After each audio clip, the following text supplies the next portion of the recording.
Hello, everyone. Welcome to The Last of Us 2 Spoilercast from GigaBoots.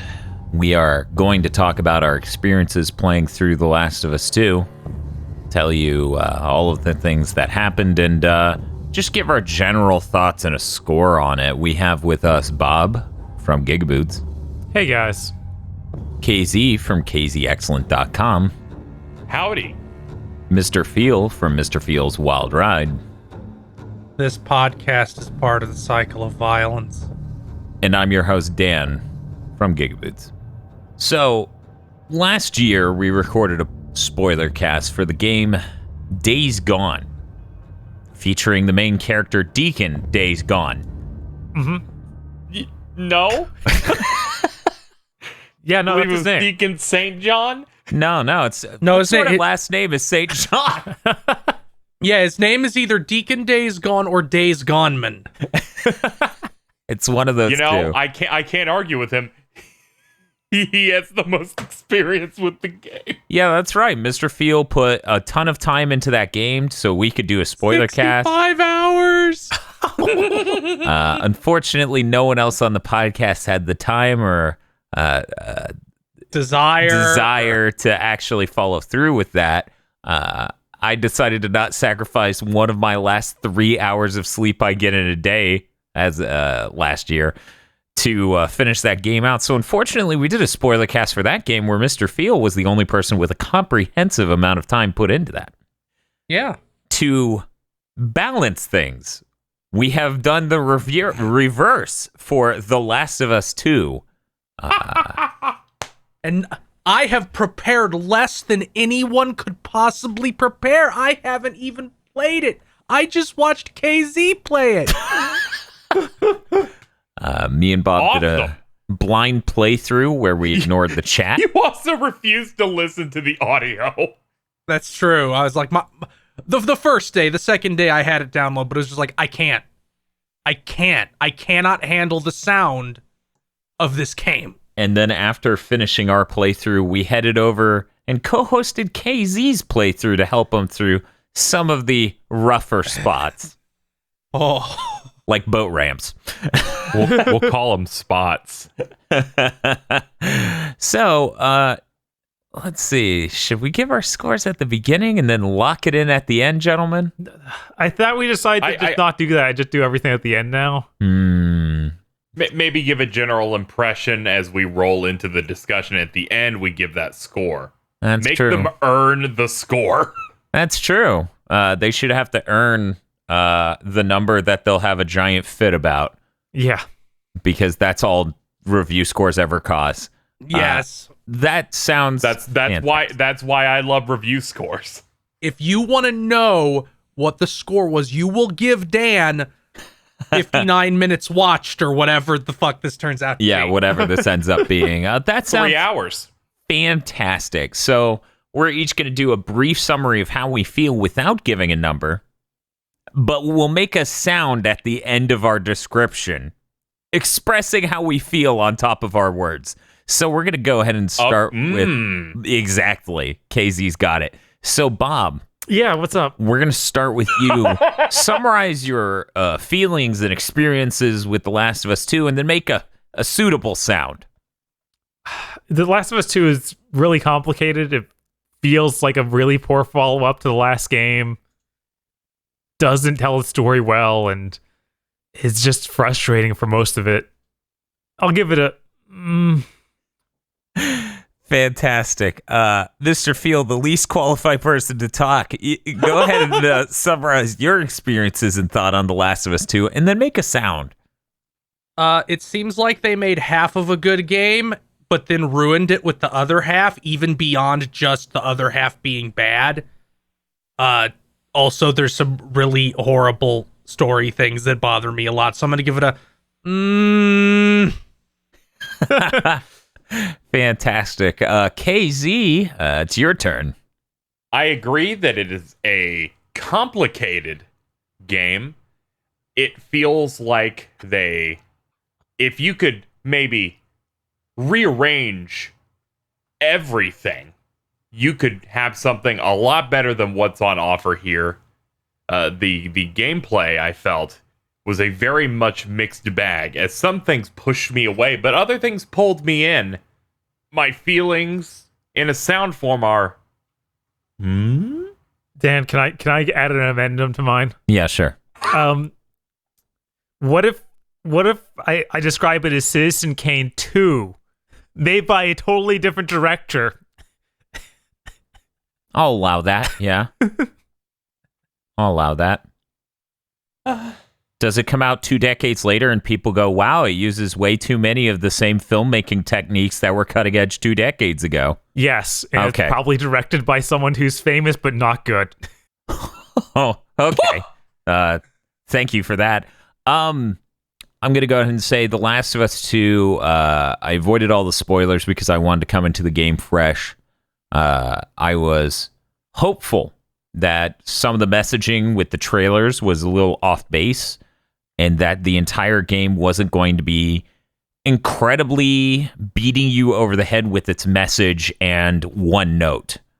You know, the most effective things are not the ones in which you say the same thing over and over, but you find new ways to frame things. I feel like The Last of Us 2 is an entire game in service of its narrative, and I do not believe its narrative is very well conveyed at all. I'm going to give it... And with our sounds out of the way, we're going to go ahead and dive right into the nitty-gritty details of our playthrough.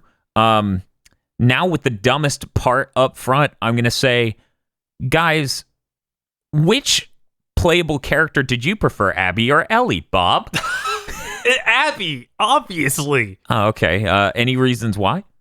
Abby's actually fleshed out as a character, has an interesting group of people around her, gets to go to new locations frequently, and is just a cool thing to see in this universe. Just seeing a whole new set of stuff. KZ, any thoughts on that? Abby, she's the only character that has boss fights. There's like 3. I think you forgot about the part where Ellie chased a medical person through a hospital. That was a boss fight. Ah, okay. Well, that's fair because I count one of the boss fights for Abby, the entire sniper sequence. So I guess I'll have to count chasing an insane doctor.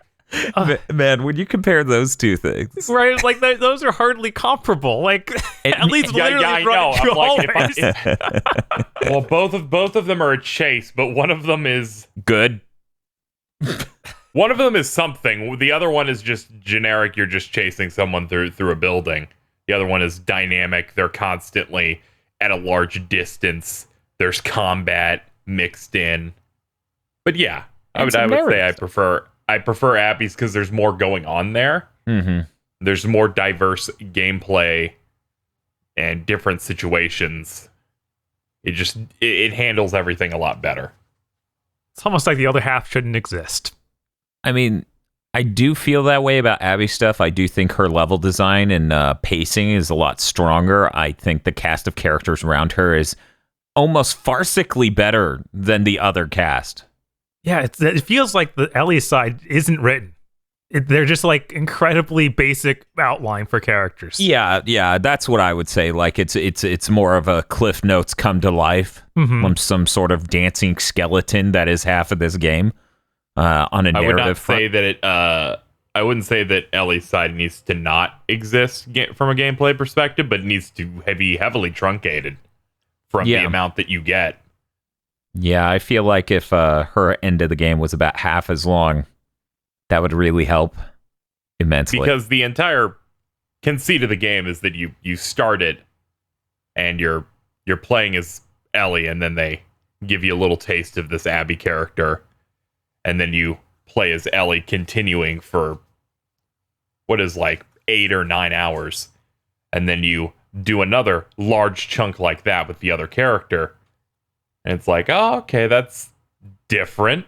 I was listening to a Spoilercast to remind myself of the events that transpired in this game. Neil Druckmann was on that Spoilercast, and he said something to the effect of, he is a very big fan of the game Metal Gear Solid 2. Loves that game. Loves the things he did.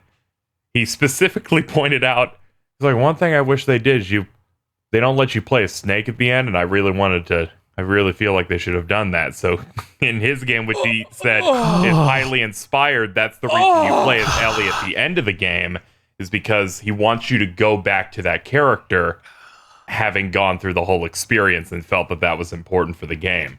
And that's the gun that I said I was going to pull out before we started. That is more damning than anything I could ever say about that human being. He realizes that the tanker mission is under 2 hours.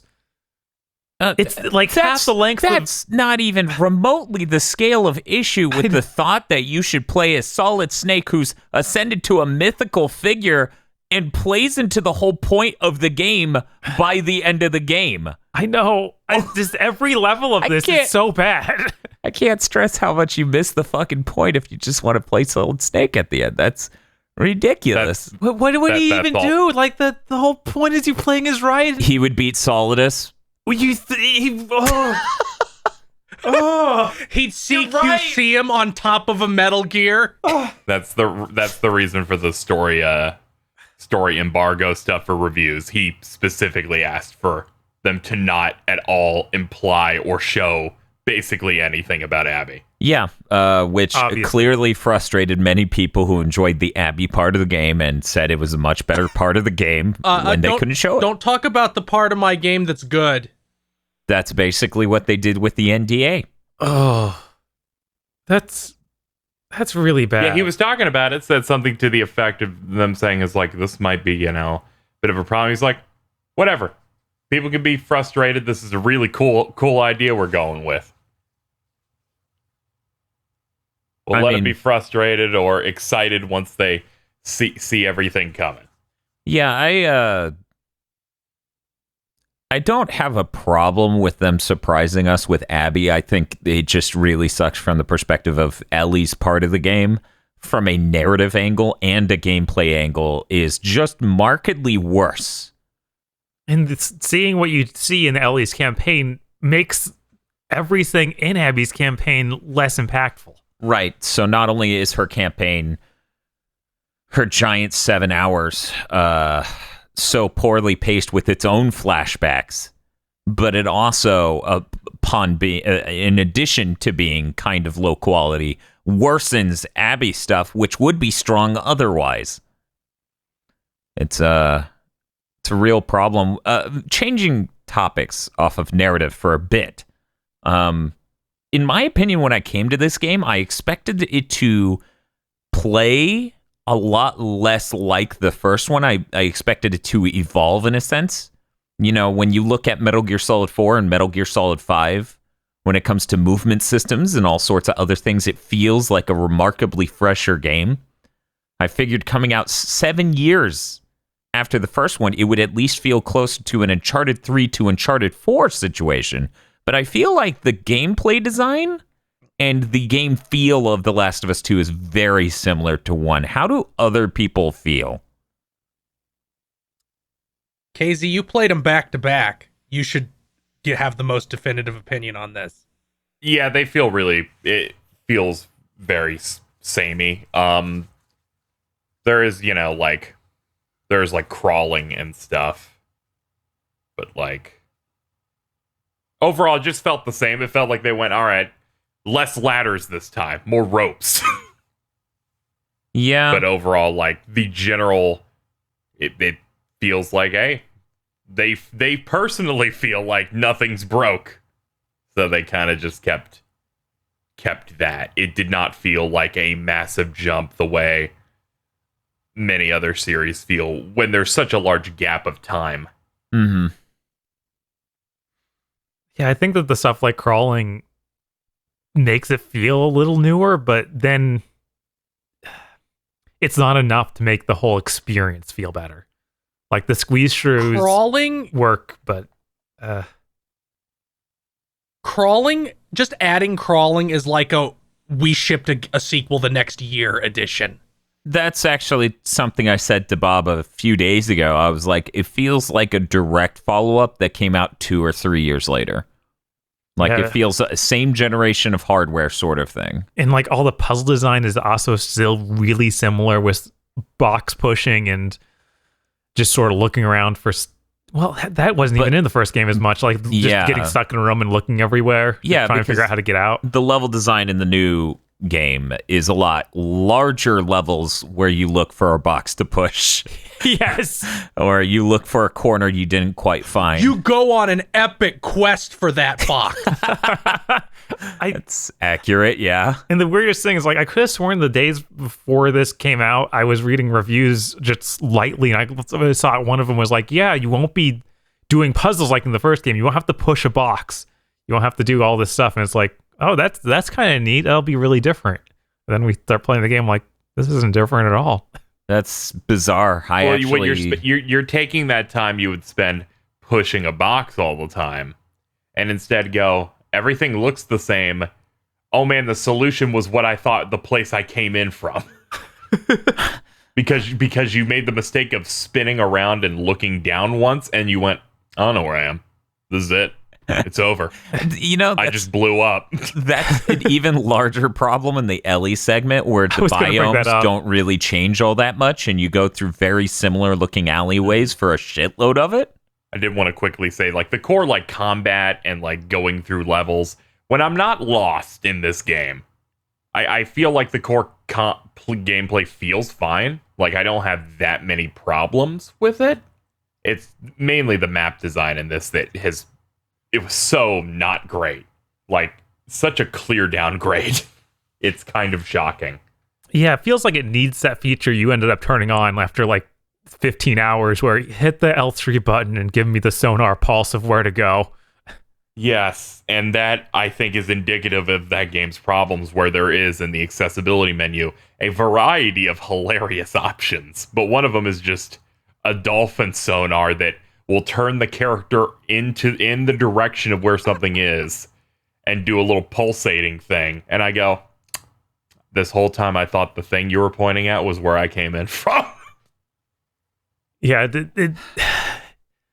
we've been seeing systems like that in games for a while. Like Dead Space Original has something like that, and I'm like, just give Ellie the magic power to point a laser beam at where she needs to go.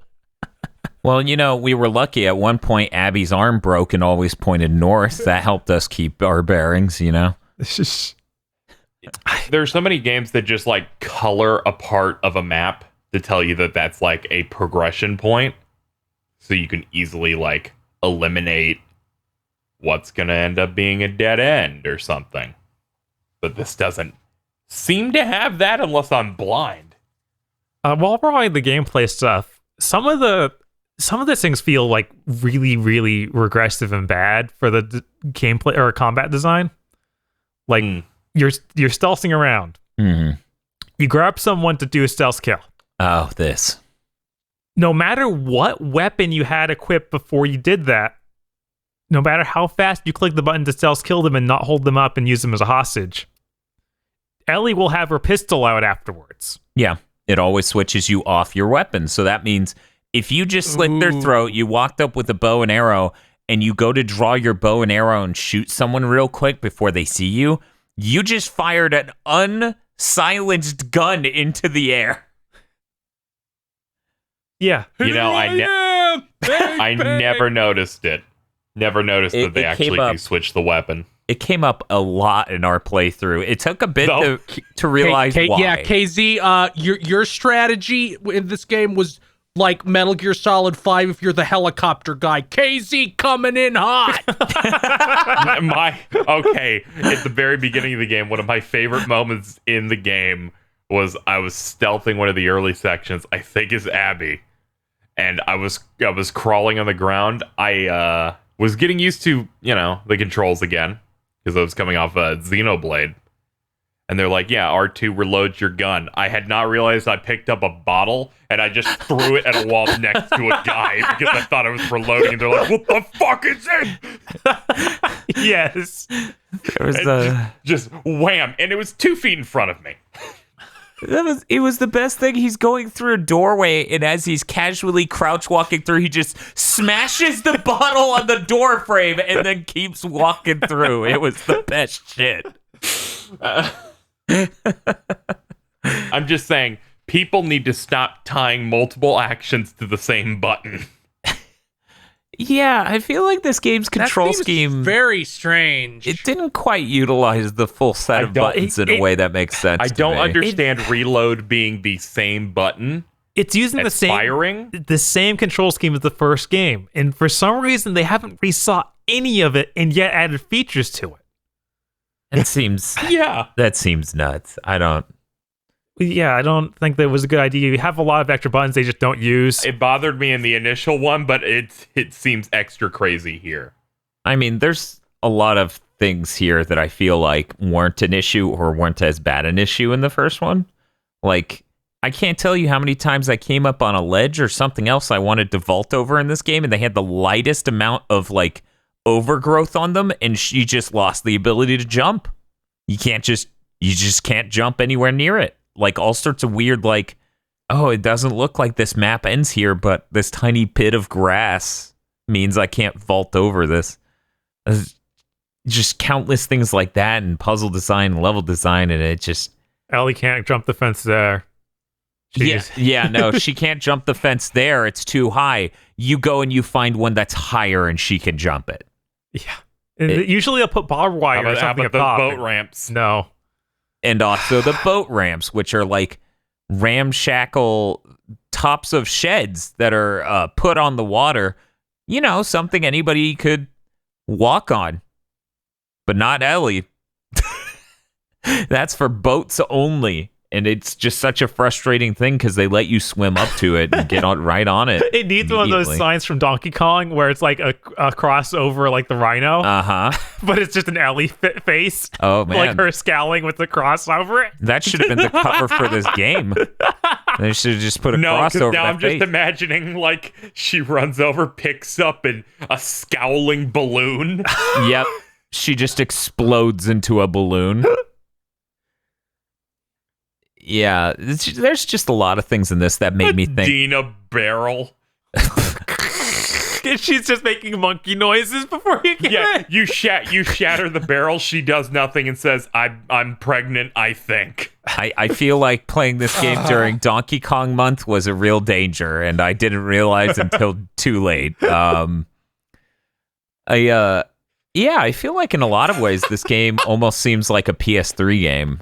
It's really bizarre. I talked about the squeeze shoes earlier, and a lot of them are like super fast, like not about loading anymore, but there's a good number of them that aren't. They are just like a squeeze shoe list for way too long. You know, as weird as that is, like, you know, generally you don't see that in Sony first party anymore as much. I thought it was the open area thing that was the weirdest part of this game. That it just didn't fit into the rest. The mini Seattle map. Yeah, that was so bizarre, and it's so abruptly ends too. Yeah. It has that strong energy of, all right, we're making this, that we have this idea of making more open areas because they did that in the Uncharted The Lost Legacy. And also there was a small area in Uncharted 4 where it makes sense that they want to do more open, maybe some optional objectives within this mostly linear game, and then went, this is too much work, and then just went back to what they normally do. It's truly bizarre. And the fact that it's combined with the map and how the map past that point in the game means nothing is really weird. Yeah, they make it so you can open the map immediately by using the touchpad, and then they take that feature away after that chapter. Yeah, so I spent and they don't do hard cuts when it stops working. It just, you go to a new area and it stops working. Yeah, you'd think that there would at least been like a gameplay tip thing of like, hey, that's over. Or the day ended. Yeah. You know, anything like that. And they're still using the map in numerous cutscenes. Uh-huh. Yeah. So it's clearly, like, there's nothing that would make you think that it's just not something that you would use. And it made things pretty useful. Because you have a general direction of a couple of locations when you start the open Seattle area in the first day, where it's like, okay, I just turn around here. Here's the place I haven't checked out yet. It's marking things. But then you reach the next section, where you don't know where anything is, you don't know where you're going, and now you have one less tool, and it just feels bad. And then you tripped and you fell on that wire and you blew up again. I wonder if they did plan to use this map more, and that's why some of the level design's so bad for Ellie. It just feels completely directionless. Like if you had the map to bring up and be like, okay, where am I? Even though that's insane to do in the middle. Better. It got a lot better when you switch characters. Like, still had some of those problems, but not nearly to that degree. Yeah, I don't know what they were thinking. Like, I think a couple of times where I was the most confused, it was like, oh, they want you to continue to do combat here for a couple of minutes before it moves you on, or something like that. But I didn't have moments where I'm like, what? Where am I? Also, the placement of that open area is at such a bad time to do that in the story. Yeah, it eliminates so much of the tension, because you have the event of, this is the reason you want to go on this revenge quest. All right, now I'm going to start, like, plugging circuit boards in batteries. I need gas. It's so bizarre. I need to get over this gate. I suppose the most efficient way to do that is scour these 16 city blocks and hope to find gasoline to put in a generator to open a gate. And it's like, there's a station with gas and a gas canister next to it, but there's no gas here, so you have to keep exploring the city to find one where the gas is there. And this game has the most we're going to kill the tension I've seen in any game, maybe. Same here. The part where, there's all those gameplay padding outs that we're talking about in this open world moment. But there's also the individual moments in there too, where it's just like, then Ellie finds a perfectly fine acoustic guitar and plays it for her girlfriend, and it's like, what is going on? Didn't you like that? What sort of neophyte fucking storytelling is this? This is a nightmare. No one would ever put a scene like this right here in a story like this. In the video game or otherwise. The whole thing is like, Tommy's in danger. We need to get there really quick. We promised his wife we would get him. Let's sit down. Take on me. Hey, that's great. I learned through this Spoilercast that they talked about how licensing certain things can be rough, like how that Pearl Jam song they used, they had to go through months of getting that okayed. But Take On Me was incredibly easy. Someone high up on the staff is friends with someone from that band. Oh, that checks out. They're cool. like, oh yeah, this works perfectly.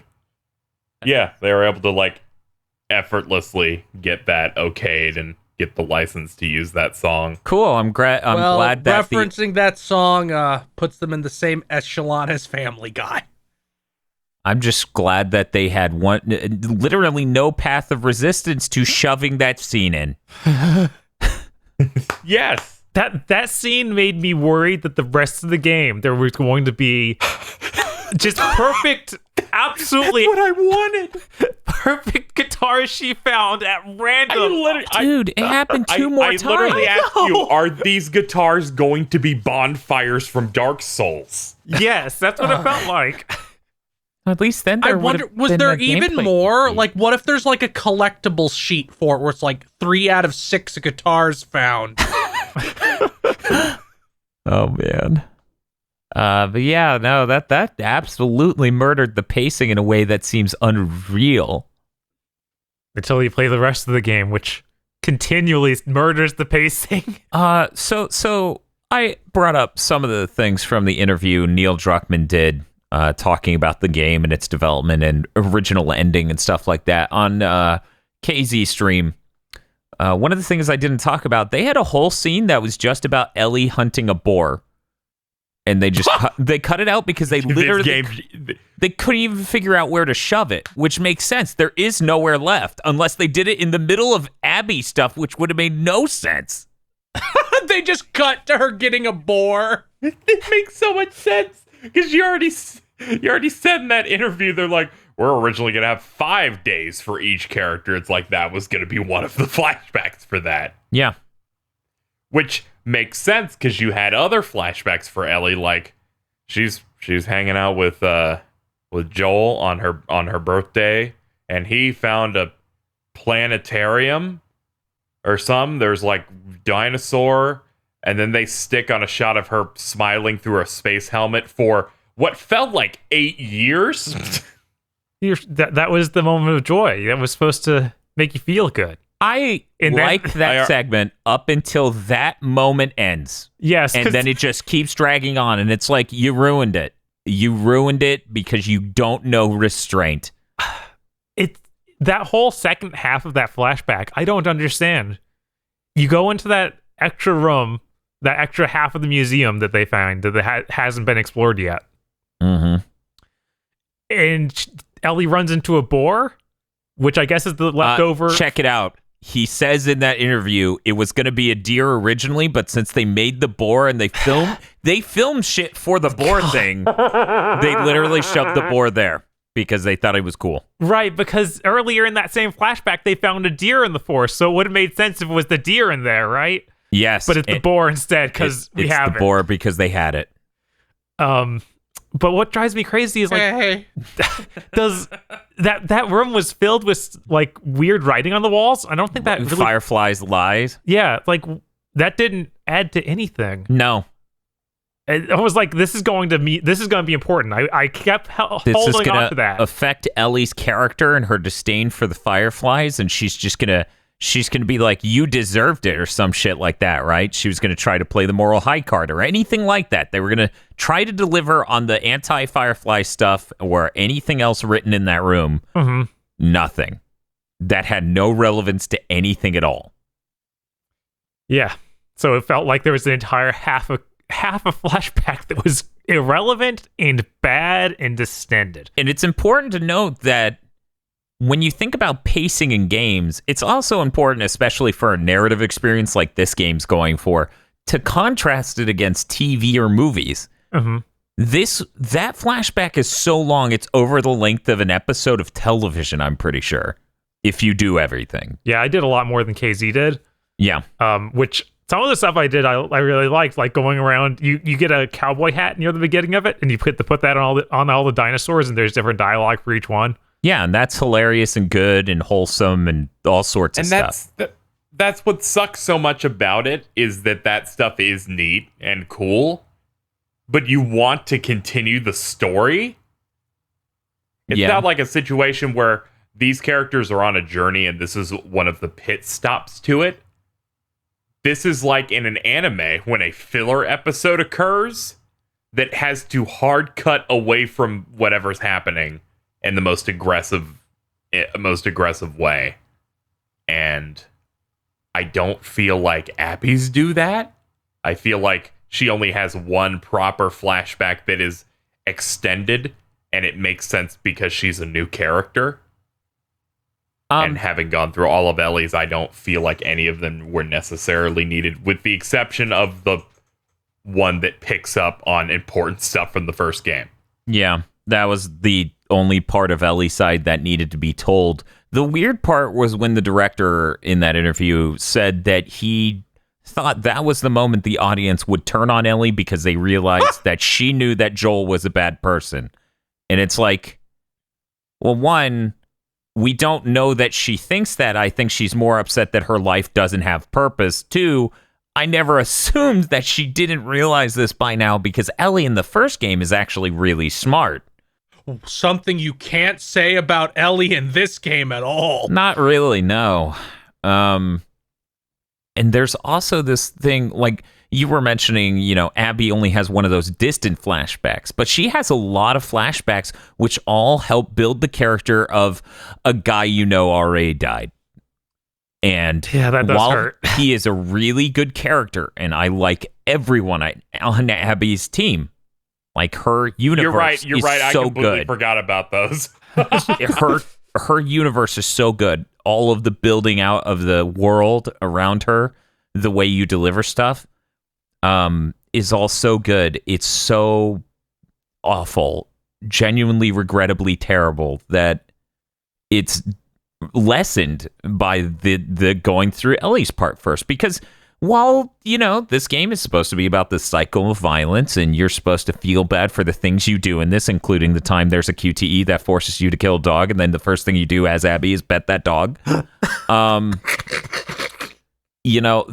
it doesn't really do that all that well. I'm not thinking about how awful I feel that Owen is dead when I'm introduced to Owen. I'm fucking furious that I'm not able to get attached to this character at all. Because you just showed him get murdered. Like, I think Owen's a really interesting character. I think most of them on Abby's side are. But I think when you are trying that hard to get someone to care about a thing in that sentimental way, it comes off as cheap. And in this case, it comes off as incredibly clumsy. I mean, there's a reason Bob laughed when I brought up the fact that you are forced to kill the dog in a QTE when they said you can get through this game without killing a dog. And then the first thing you do as Abby is go pet that dog and talk about how it's your favorite. Like, it's farcical. Like, anyone. that could not be more set up to be less effective. It approaches parody. It definitely does that. It almost comes off as Black Dynamite tier. Yeah, and I feel like a lot of the stuff in this is like that. Like, she was pregnant? It's like, no. You think this is... When you shoot a woman and then her jacket flies off. And then you go, oh my God, she's pregnant. Now I'm a bad guy. It's like, wait, you killed 90 people on the way here, Ellie. My girlfriend's pregnant. None of those were real. None of those were real people, Dan. They were gameplay abstractions. I'm sorry. That's why they gave each of them names and had them scream horribly when they died. I like the gurgles. My girlfriend is pregnant thought really did make me think of the Martha moment from Batman v Superman during the reveal that, I believe her name was Leah, is pregnant. Dina. No. Oh, Mel. Abby's friend. Mel. There we go. It really did feel like the Martha moment because it was like, that's what it took. Jesus Christ. How unearned. How clumsy. It's a shame. But it's not even like a proper Martha moment because she doesn't stop. Well, nothing can stop Ellie. She's insane. When you're writing some kind of like tragic story, you either want the situation where the audience understands the characters enough to grasp that what they're doing is the only thing that character would do in this situation, and that's tragic because it's bad. Or you want the situation where the audience knows what they're doing is actually much more horrible than it appears, like if the audience knew that lady was pregnant when Ellie brutalized her. The Last of Us 2 just doesn't give a shit.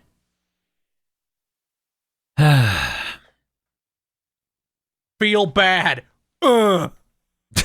As they're smashing a square peg into a round hole. Yeah. Like, it's David Cage-esque. It really is. And this is the only Naughty Dog game I've ever remotely felt like that about. Like, Uncharted 3 has some real plot problems, but it's not The Last of Us 2. Yeah, it does. It just feels so amateur. Yeah, it really does. And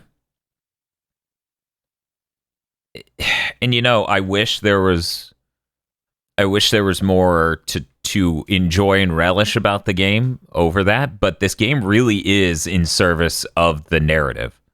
I don't believe anyone is exclusively coming to this game for its gripping gameplay, considering it still has a little bit of loose shooting. Like, it still doesn't feel as tight as other shooters. Its stealth isn't as good as some other stealth games.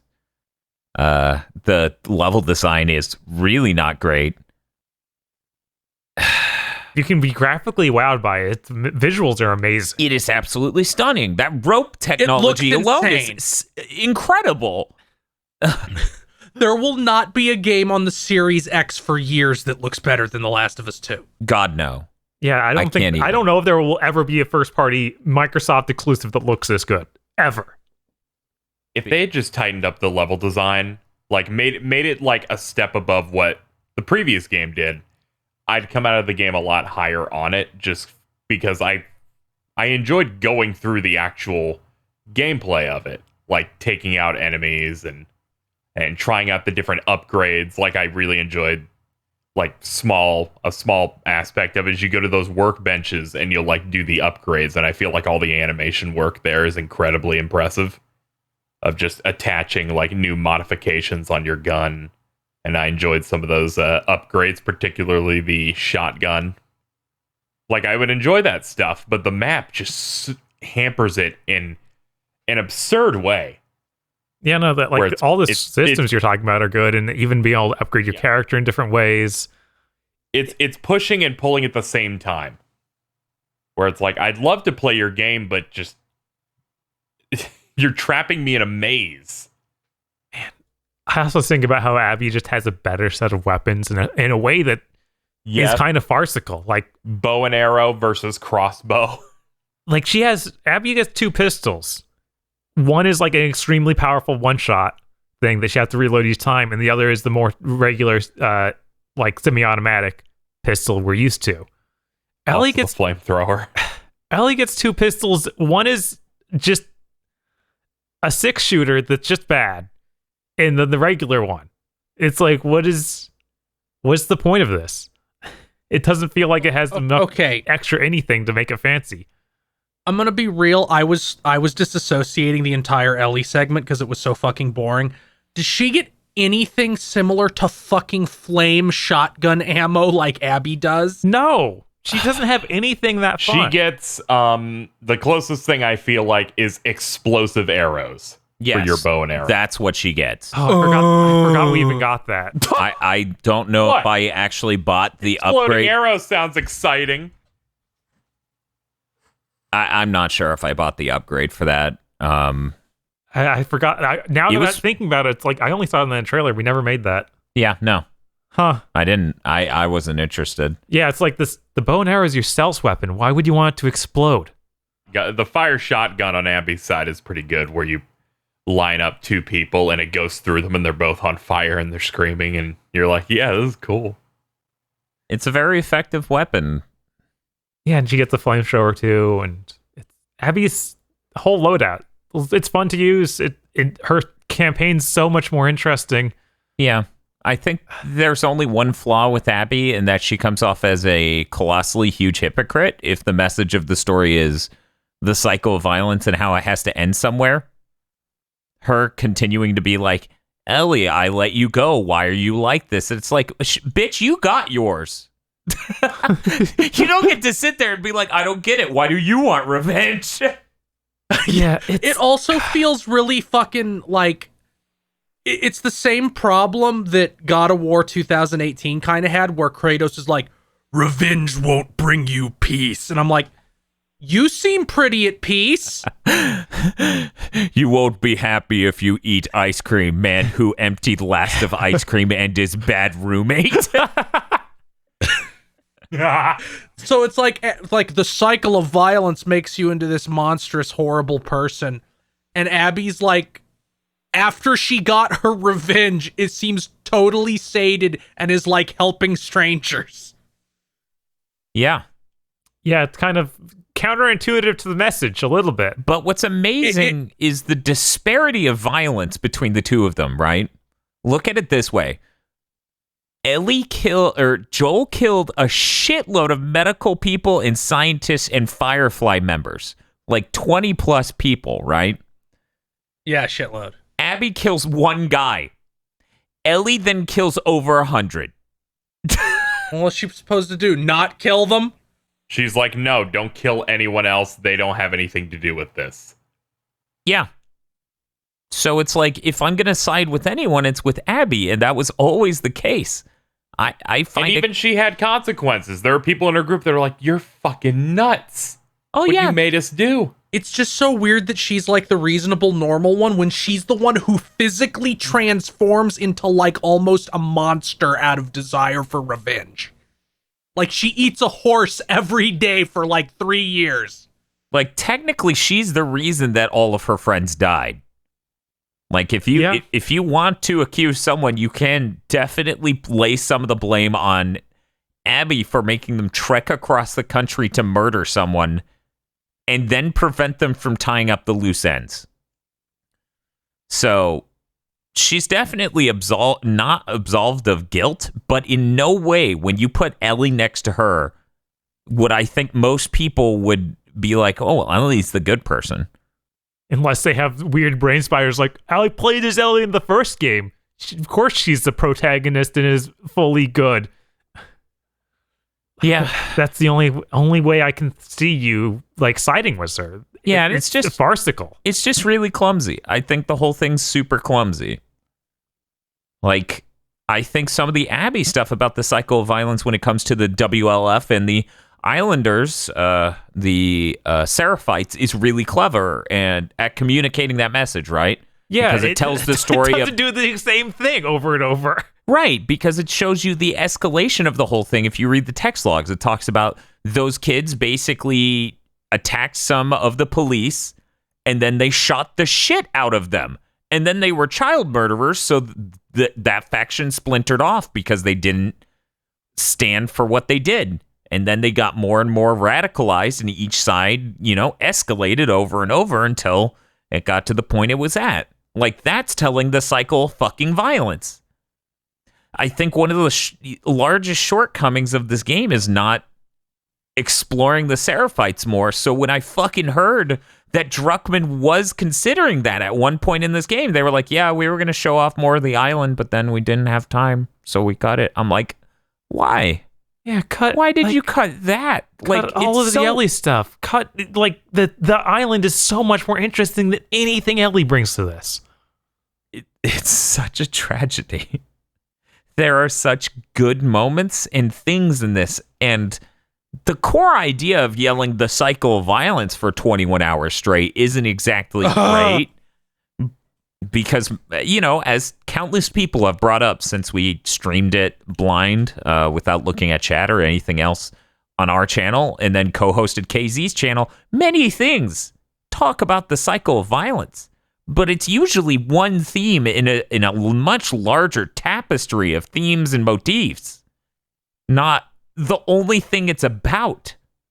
I mean, half the text logs you find in this game are literally just a weird small story about the cycle of violence. There are only like two themes in this. The cycle of violence is 95% of the theme, and then 5% of the theme is bigotry. Because you have the Seraphites that have very strong gender roles and societal roles, and when Lev ends up identifying male, they, are going to beat him to death. And then you have the thing at the beginning of the game, the event that occurs just before the game actually begins, but they stick the flashback all the way at the end of the game when it isn't impactful or anything for some reason.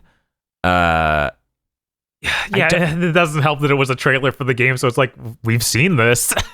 What was even weirder about it, right? Uh-huh. Is they could have still stuck the scene that was right after that at the end, where she runs up to Joel on the porch. Yeah. That would have worked. Disconnected. That would have worked perfectly, because then you open that book at the beginning of the game and you close it at the end. Mm-hmm. Instead, they showed both ends at the end of the game in a really weird manner. But yeah, as I was saying, the major theme is the cycle of violence, exclamation point. And then there's like 5% bigotry. But there's not even that much. It's just the Seraphite thing with Lev and that one bar owner calling Ellie the D word because she's a lesbian. And that's it. That's the whole game. That's probably my least favorite thing in the game. One of my least favorite things the game does. Where the game basically opens, and if you watch the E3 trailers, you know about the scene in which Ellie and Dina kiss and do all of that. And then the game opens, that's already happened, and you go, oh, did they expect you to know it? and then you play 20 hours. It's the so game. much. And they give you that scene, and I feel like the only reason it exists is to fake you out into thinking that was the last exchange she has with Joel. Because until the porch scene, you have that last one. So it just kind of feels like they're just trying to trick you with that and make you think, oh, the last exchange she had is, I can do shit myself, like fuck off, and then the bad stuff happens. And then you realize, no, they had a different conversation later that night. Yeah. Emotionally, at the end, it's clear that she feels the same way either way, where she can't forgive Joel because he's dead. So she feels extra guilty about his death. Because one, she was high as fuck and making out with her girlfriend while Joel died.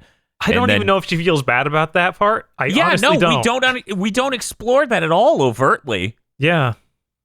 I actually heard them talk about that last scene on the porch where they rewrote it because the actress for Ellie, originally she was supposed to hug him at the end of that scene, and she said that doesn't seem like what the character would do, so they rewrote it. I mean, to be fair, that doesn't seem like what the character would do. It seems like there's a decent number of times where the actors have to be like, that seems wrong. On a highly related note. Actually, they pointed out that did in fact happen a lot. Also, the funny thing, Neil Druckmann said, everything in my body didn't want to cast Laura Bailey. I was like, I will take literally anyone else. And they're like, she just signed up for the audition. He's like, damn it, I'm not picking it. And apparently she knocked it literally every other piece of competition out of the park.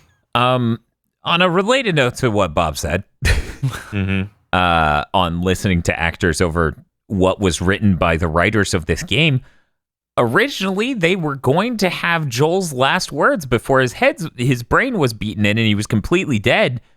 Him saying the name of his daughter Sarah, and then that seems in character. Troy Baker's like, he wouldn't say that. He would say nothing, and Druckmann's like, I don't know. I think he should say this. And then Troy was like, no, This matches me hearing Troy Baker say, yeah, there are only like a couple of times that I fought with Neil on some stuff, and this scene was one of them. It's kind of an important scene. Could you imagine going through that game, that giant slog of a game, and Joel's last words were the name of his daughter, which would have just been extra damaging for no narrative gain, other than Ellie's extra hurt? Yeah. Yeah. That's... Going back a little bit to when KZ was talking about how we get to see the end of that conversation between Ellie and Joel at the end of the party, and how it kind of sets up one way the relationship ended.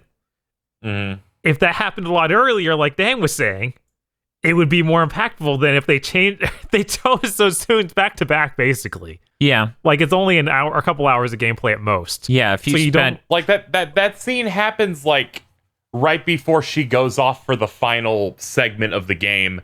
Then you do that segment, then you get that last scene. It just feels like a way to like go, okay, we're putting this scene here to trick you about the last words, but also as a motivator of like, yeah, we really need to do this to make up for the mistake she made of arguing with him before he died.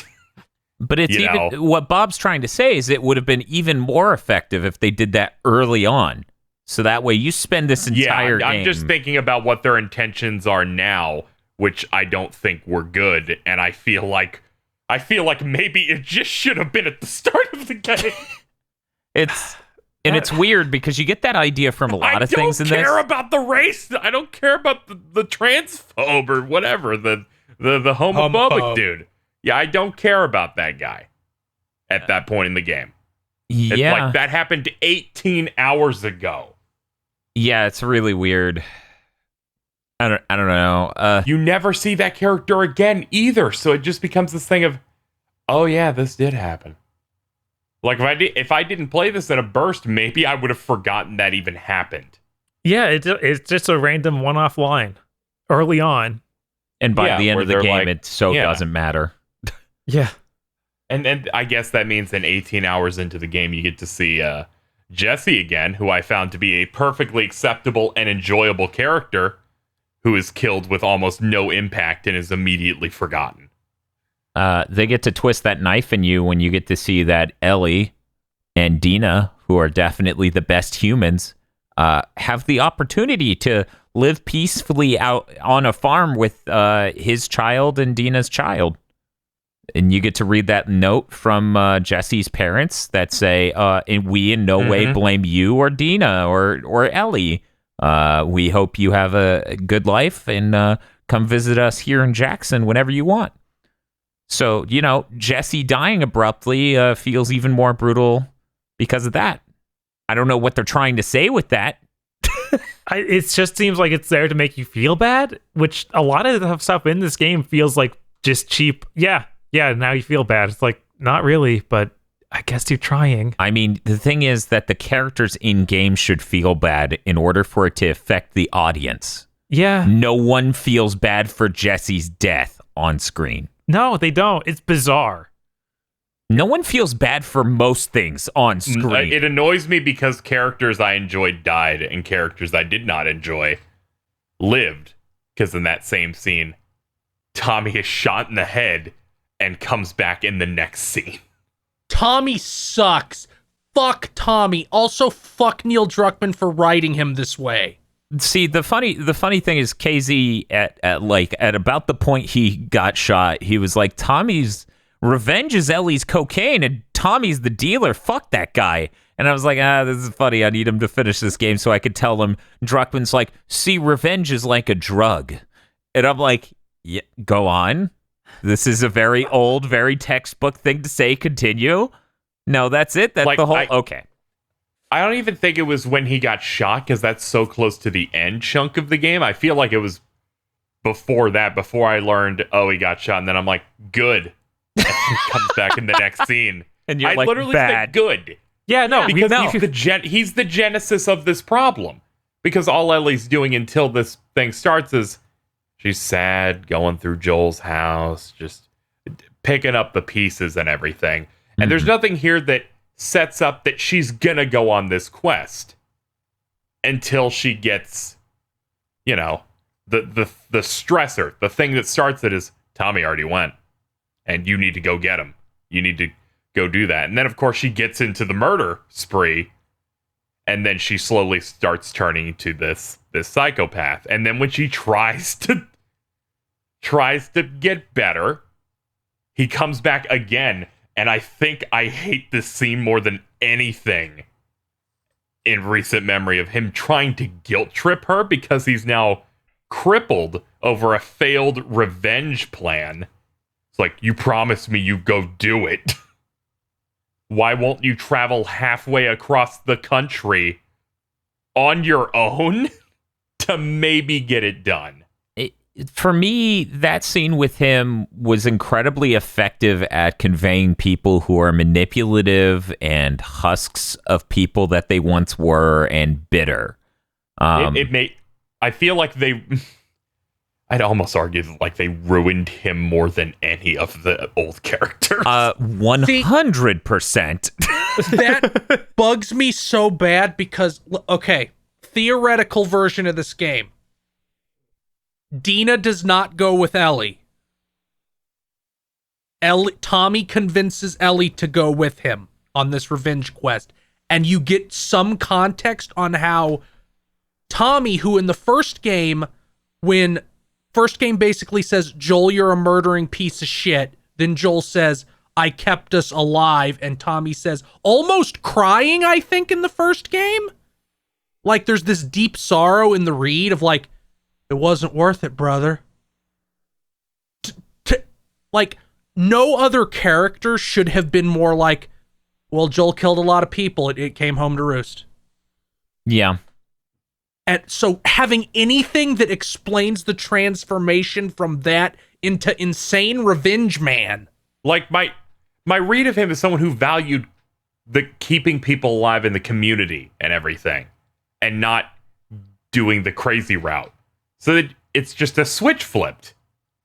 And it just when you look at the way the character is, I don't care if there's a few years removed, it does not fit.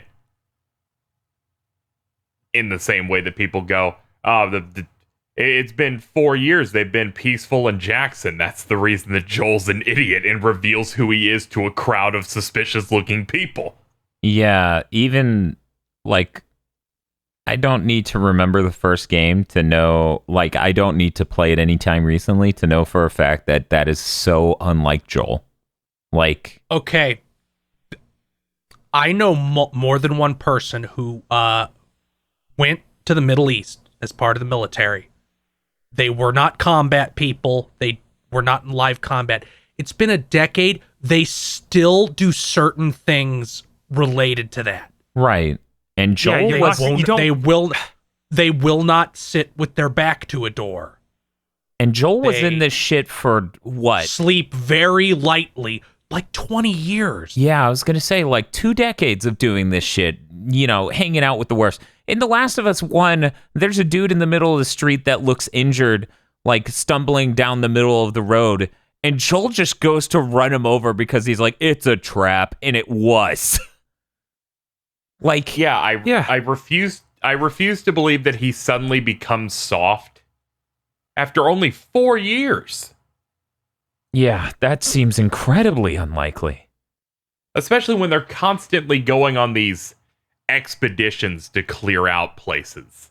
Right. They're not sitting in their homes and just twiddling their thumbs. They're still in the thick of zombie apocalypse. Right. They're doing like patrols for... clearly he's mellowed out to some sort of a degree, because you like look at his house and the things that he's been doing, and you know, clearly he's trying to live some sort of life that isn't always about murder. Mm-hmm.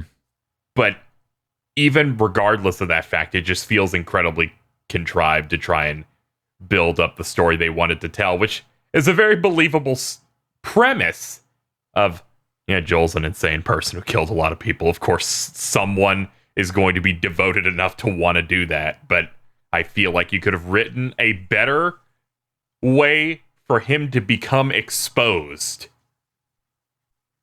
Yeah, absolutely. I expected there to be a really good way for him to get exposed. Like, there's no fucking way Joel would have taken one step past that fence. Like, he would have walked in, sure, but the moment they Molotov'd the fucking zombies, why? I don't see him walking into a house full of 9 strangers, 1, and 2, on top of that being like, here's my actual name. I wouldn't walk into a room full of 9 strangers now. That's right. Fucking dangerous. Oh, no. I mean, I get where he's coming from, and yeah, they're all out there in like they have weapons gear. And shit. They look like they're professionally equipped. Like, this doesn't look like a random group of survivors he's found. This looks like a group of a kill team. Because it is a militia. It is this like militarized group, because, you know, they have the whole thing in the plot where Abby is gone for a day due to the events with like the Seraphites and stuff, and she gets arrested. Yeah, they for being gone for a day. Joel spends the entire first game basically fighting raiders. Yeah. No, they're not good people out there, and he knows that. He's like saunters into this group of 18 mercenaries. So, what are you in town for? Right, basically. Let me take my pants off, okay? I don't like the decision of just, he made a mistake because it's been a while. Like, it just doesn't. It seems unearned. It seems kind of. Yeah, it doesn't. It does not. Yeah, it doesn't feel earned. Yeah, it has a big, the plot says this has to happen thing. Yeah. And it's not like it's impossible to write him being owned. I mean, he gets nearly owned in the first game all the time. The problem is yes. The problem is Ellie needs to see them in the room so that way later she can find the pictures of her friends and then kill them all. Elsewise, Abby could have killed Joel off on their own. Yeah. Yeah, that's the problem. They needed to set up the 8 robot masters And that's Stop. the I'm way thinking they of did this, the image again of Ellie in the middle scowling with her eyes moving around the screen. it. Yes. Now you're fighting pregnant woman. How come we get 8 million male robot masters and the first one, female one we get is pregnant woman? Not true. The other one God. is psychotic doctor woman. Who, at gunpoint between Ellie, goes, it's funny how your dad died, and then just runs. Your dad's a little bitch and he got what he deserved. I nearly fucking gasped over the audacity of saying that to someone who's pointing a gun at you. Yes, I know she said it so that way she could then fling like scalpels and shit at Ellie and distract her for a second, but still, there's a really good chance Ellie would have just immediately pulled the trigger after that, and she took it. Right. You just have to go with she was just trying to show her off her guard by saying something so insane that there's no way that Yeah. someone would say it. She's probably like, I got a 50-50 on this. And Here's my mix-up. Oh, yeah. I was really hoping that this game could do something insane. Like, yeah, then that doctor turns around and kills Ellie. Yeah, see, Like- and that's the thing. That's a commitment to, like, storytelling that I expected this entire game. Like, I expected Ellie to be killed by Abby. I expected Ellie to kill herself because she's so miserable. I expected any of these levels of decisions that would further and much more effectively communicate the cycle of violence than she gets all the way to the end and then just decides to not kill Abby. And then cries. I understand what they were going for. They're trying to go because, whenever you read about death and coping with death, when you read like first person accounts, there's always the moment where it becomes real and the person has a breakdown. If you read about firsthand accounts of coping with death, that's a very common theme. Like months later or weeks later, they think about that person like, oh, I'll give them this. They'd really like this. Oh, they're dead. And then like the breakdown happens. That's what they were trying to do there at the end. But there were like 2 years. Yeah, they made it sound like it was months between. There had to have been like at least 14 to 18 months between Abby beats the shit out of Ellie and Ellie goes to kill her again. Because Dina had a baby and it seems a couple months old. It's not like a newborn. Yeah. Well, And she has a room full of Joel's shit, so it just seems like I believe this happens because I say it sets. I'm pretty sure there was some detail that it's been 10 months, and then there's the travel time to get over there. right. Yeah, because the timeline's like 10 months later, Ellie's at that barn area with her family. Then they cut to Abby, and then they get captured by Dog the Bounty Hunter. And then by the time Ellie gets there, they're like, we caught her a couple of months ago. yeah, it basically takes her 2 months to like get down to California. Yeah, so it's like it's been about a year. But It's just I can buy Abby going for revenge because she seemed pretty devoted to it the entire time, hence eating entire horses. Right. But Ellie was just like, Ellie went and started a new life, and it just seems weird that like, no, she had the real moment right then as she was choking Abby. Right. And that's the part. That's the part where, because like, sure, she has PTSD. That is an interesting thing to explore. I don't think the way they delivered that moment while she's choking Abby worked at all. Also, quick note before we continue this or start a new tangent, it kills me how Abby's side of the story very effectively communicates that because she is so hell-bent on revenge, she pushes away Owen.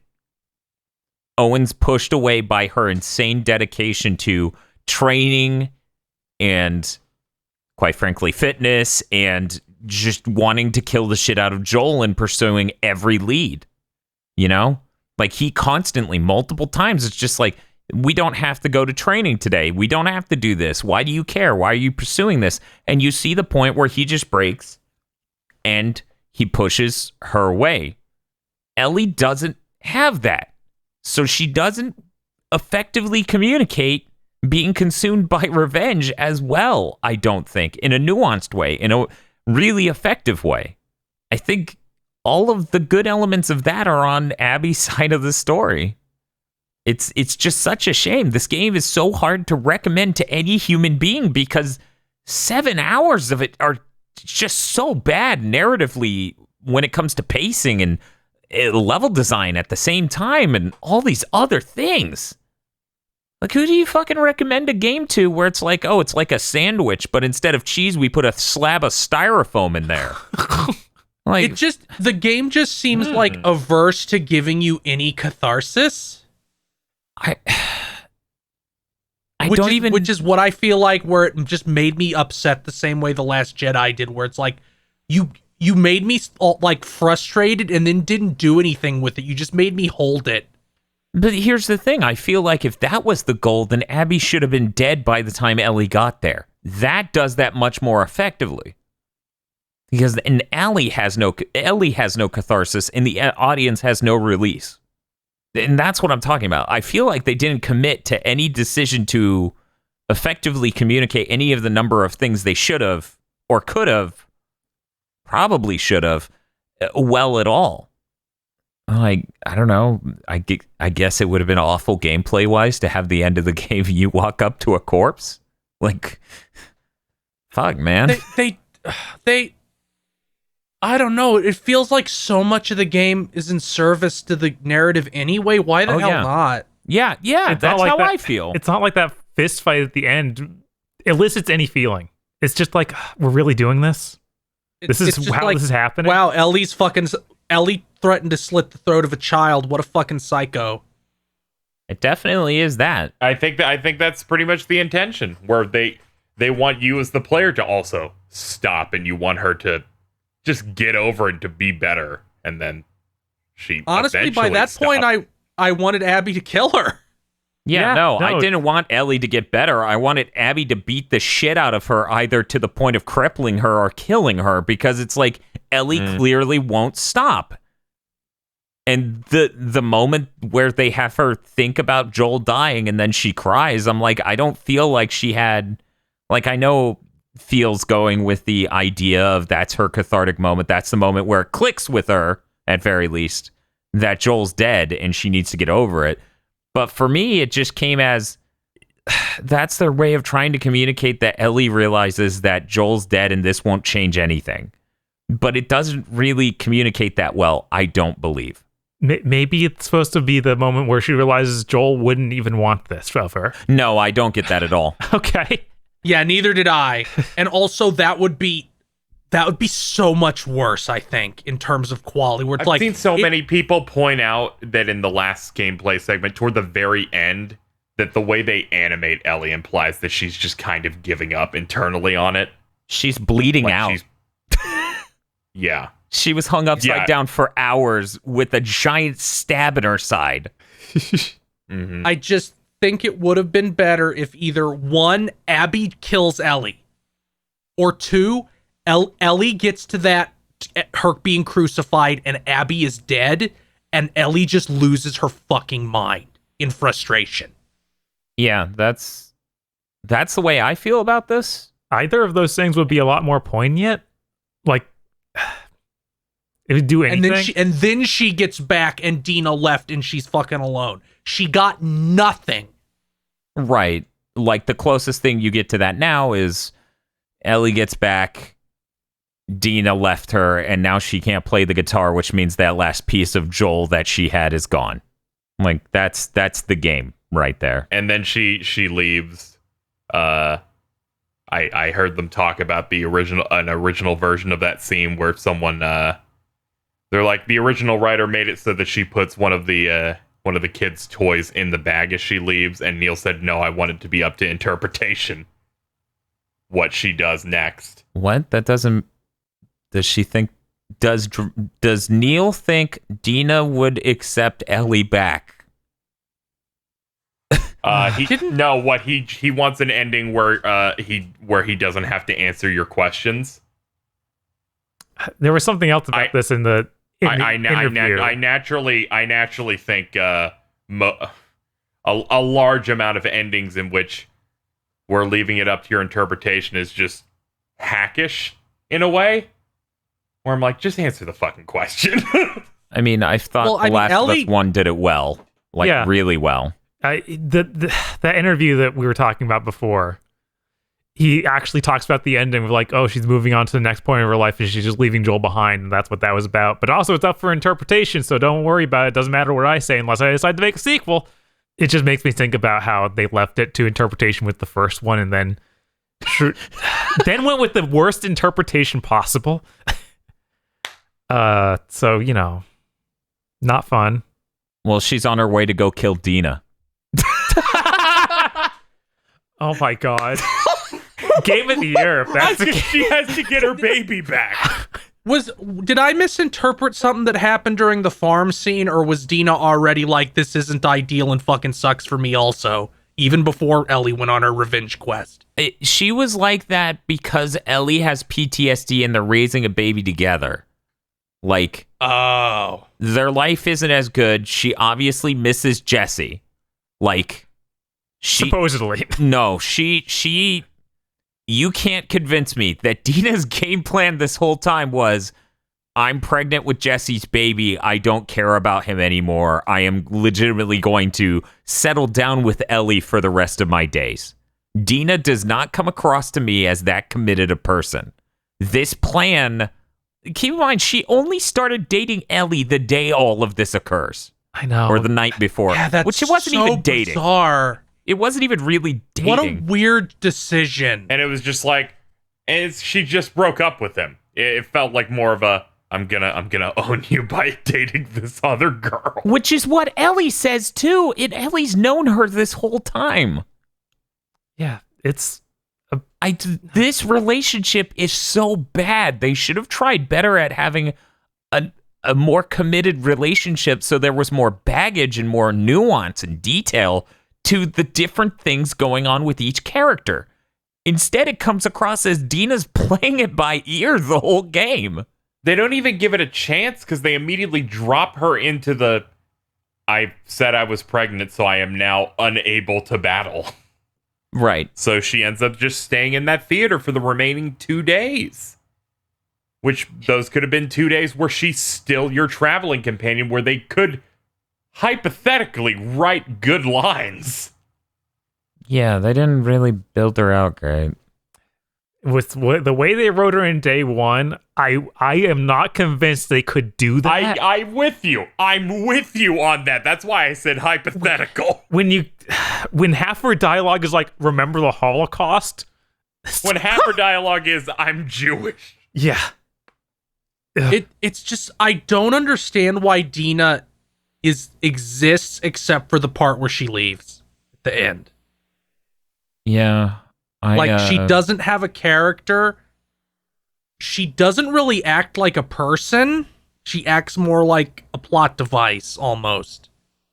It's just... I don't think she's anywhere near fleshed out as a character, and quite frankly, her lines about the Holocaust, I don't really like. I really don't like that she's like, my family are survivors. We'll survive this too because we survived the the Holocaust. And then there's a thing in a text log or whatever that says something along the lines of the Jews escaped the German blah blah blah Holocaust, and then it says the cycle continues, and I'm like, what the fuck do you mean the cycle continues? The Jewish people didn't have a massive oppressive counterattack against Nazi Germany.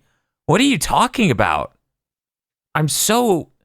Like, the text log doesn't then go on to describe some other way in which a class of people oppress other people. It just ends there. And I'm like, that doesn't... And then they follow it up with that line from Dina about surviving, and I'm just like, this is really bad. And I've heard some trans people don't really... I heard some trans people really didn't appreciate, you know, the way Lev was handled. And I can't speak to that. I'm not trans, but as a person who isn't Jewish, the Jewish thing really upset me more. Like, it's just... I don't, in a vacuum, I like that. as a non-Jewish person, this upset me a lot. Like, I'm not hypersensitive about the Holocaust or anything, but it just comes off as so fucking ham-fisted and terrible. Like, you have a Jewish person and their whole thing is that, you know, the Holocaust happened and they need to bring that up in the story. It's the equivalent of having a black person and then they bring up slavery and try to relate The Last of Us 2 to that. Because obviously they have the trans person and they have to relate the events of The Last of Us 2 to that, but at least, you know, the trans person didn't come out and say, you know, I'm transformative or something like that. They didn't have a single line, a single sentence that stabbed me. Oh, I didn't know Lev was supposed to be trans, which I feel like you maybe shouldn't have had them get fucking pole axed as hard as they did at the end. That makes that a lot worse. The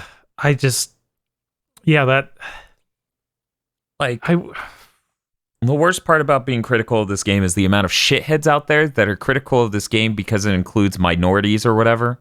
Meanwhile, I'm just sitting here and I'm like, no, I'm pissed because of the treatment of those people in this game.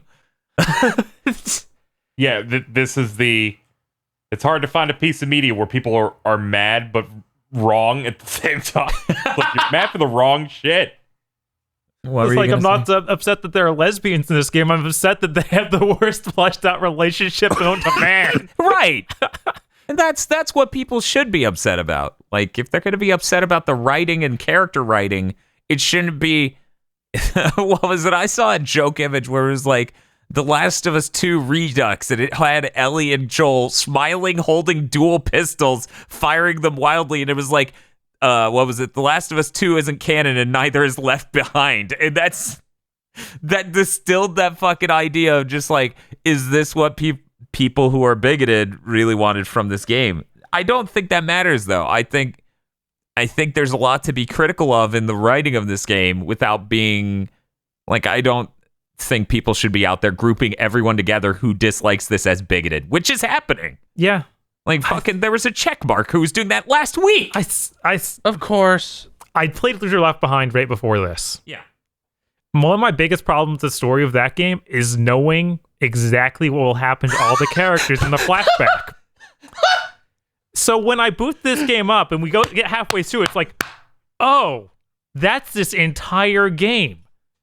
That was okay in Left Behind because that was like an hour and a half. And it was retrofitted content. Yeah. It takes place in the middle of The Last of Us in order to like flesh out a time gap that didn't exist and then flash back further to explain a character that was referenced in the story. Right. It makes sense to do it as ad hoc content. Right. And then they make the sequel that. How is the sequel that entirely? I don't know how you write a thing and don't realize like this. Beyond Two Souls. I also want to talk about how it kept reminding me of Tarantino, but was so bad at everything. Like, say the beginning when Joel's stuck in or taken to the mansion with all of the guys who want to kill him. Yeah. I started thinking about Hateful Eight. Yeah. Because that's also in a blizzard in the mountains in a small shack where it's a bunch of people stuck there. They can't leave because of the blizzard. Mm-hmm. And how good that is at building tension between all of those characters. Yeah, absolutely. And that doesn't exist at all. No. In this. No. And then I think about the pregnant ladies and how we're supposed to feel bad about it. And I flash back to Kill Bill 1, where Uma Thurman Oh my God. is fighting this the first one. I don't remember her name. I can't remember her name because the irony was supposed to be that Uma Thurman's name was Black Mamba.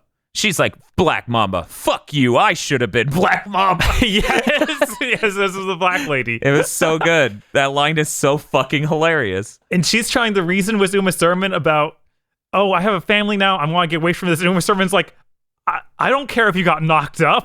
that doesn't change anything between us. Yeah, no. It's like, yeah, it doesn't. It really doesn't. Anybody in the post-apocalypse getting knocked up, it's not going to change the way I feel about them. Yeah. No, that's... But it's supposed to be a moment for Ellie. Yeah, which is insane.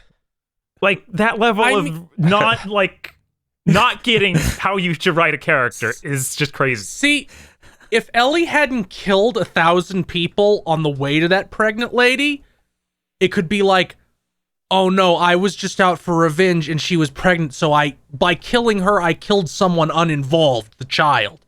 But she killed 1 million people on the way to that person. Yeah, it really doesn't work. And the first kill she does that gets her really upset is the one where she had to torture a lady. It's like, dude, you murdered these people horribly on the way to it. That just having to deal with this now is breaking you down. But see, okay, so here's two things. One against what you're saying, one absolutely for, and it's a stronger point. So I'm putting it second. Okay? See what I'm doing there, Druckmann? I put it in order for a reason. Anyways, the first point, she absolutely tortured the shit out of Nora. And like she presumably broke her arm over and over again and her legs and everything to make her talk with that pipe. She did some completely inhuman, grotesque levels of torture to get her to talk. They make you hit the button like 4 or 5 times. And that's just the beginning. And that's just the beginning. You don't know how far things could have gone before Nora talked because she was seemingly not going to at all. Right.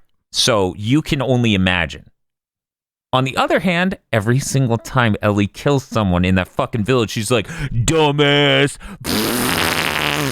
fuck you. And blow it out your ass. Yeah, she says that every time. Yeah, she's like, go to hell. It's like, Ellie, you don't even know these guys. These guys have literally nothing to do with the group you're after. Yeah. What's wrong with you? And maybe she misinterprets the entire group as being guilty, but that doesn't change the fact she's a mass murderer at this point. Yeah. Do you think Neil Druckmann just saw just like heard Quentin Tarantino say, I might make a Kill Bill 3 where the daughter of Black Mama gets their revenge. It was like, oh, that's pretty cool. I'll make that The Last of Us 2. I mean, maybe. You can tell from this game that he fetishizes the out of order storytelling of Tarantino without understanding the gravity underneath so bad. Yeah, it's like done by the idiot. Done by the idiot. Put that shit on. Oh my god. Quentin Tarantino tells things out of order to make it more effective. Neil Druckmann, the opposite. Yeah. And like that would work if there was a better sense of inexorably moving towards Armageddon. It would work if tonally it operated it well. You know, what's the name of it? Reservoir Dogs does that really well. Yeah. But this really, really doesn't. And it absolutely sucks all the air out of that part of the game that is so well written. I really wish this game wasn't just a game in service of a story, you know? With Astral Chain, there was plenty to talk about that wasn't the narrative. Right. And that's where almost all of my joy with that game came from, you know? Marie, and then that. Like, really great music, really great combat ideas. You know, there are all sorts of things in that are fantastic. And with this, I don't think the gameplay is great enough to stand on its own and be spectacular. Like, it's fine. It's sufficient. There's some neat things you can do, but it's... And don't you like finding a safe every 3 screens that you need to look around for a code for? That not enticing gameplay? No. That is so strange to me, the safe thing specifically, because you get the impression that Naughty Dog is like, oh, like we have side rooms that don't have anything in it because that's realistic. And then like their main way of giving you extra shit is a safe. Find the combination somewhere. It's so uninteresting and like Ubisoft-esque. Yeah, a little bit, yeah. 3 out of 15 safes found. It's like the dumb version of the Resident Evil safes. Because sometimes it's a code you find in that room. Usually not. Usually it's something you have to piece together in some other room entirely unrelated. Yeah, it just felt more like the Resident Evil safe, just in a worse way. Yeah. They're like 300 instead of, I don't know, Yeah, Like five? two. There's like 4 times as many as there are in the recent Resident Evil games. I think there's like 3 in RE3 and 3 in RE2. I was also like adding various, like in RE2 there's all those padlocks and Yeah, like they're 3-letter they're codes. basically the same. That's if there was multiple forms of like closed object that needed a combination, it would be different, but it's like always the exact same safe. Right, and then even in Resident Evil, they are not just different objects, but totally different code types. Mhm.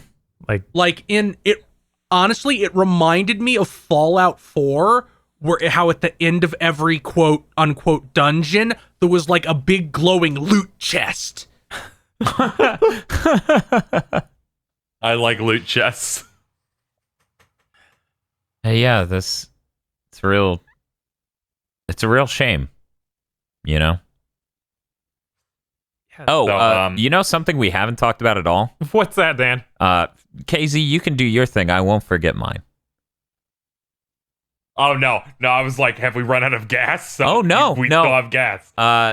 So if you go back and listen to Big Think Dimension episode 52, I believe, where we react to the trailer, I 100% called that was a misdirection with Joel saying, thought I'd let you do this alone.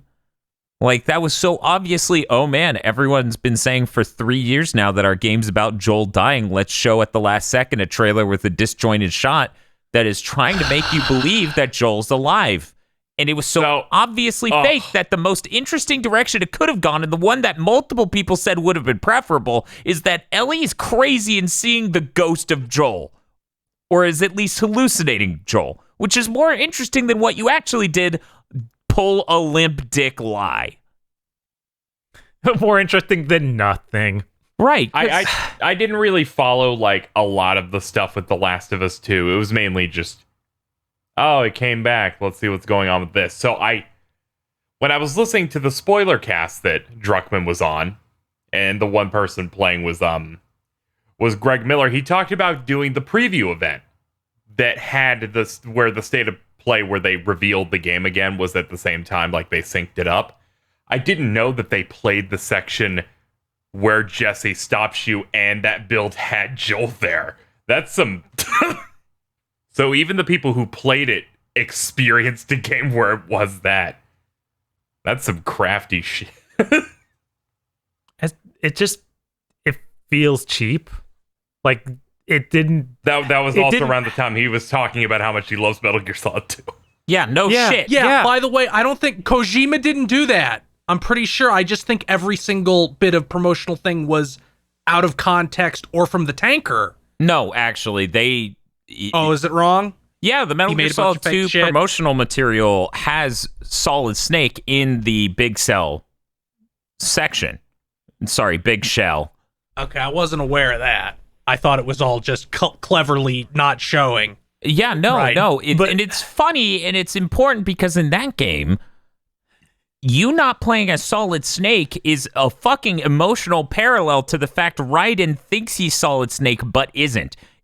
It is very, very effectively done how that makes you feel as a player, what it means to be a sequel to a game, and how Raiden is supposed to be the metaphor for completely failing at that.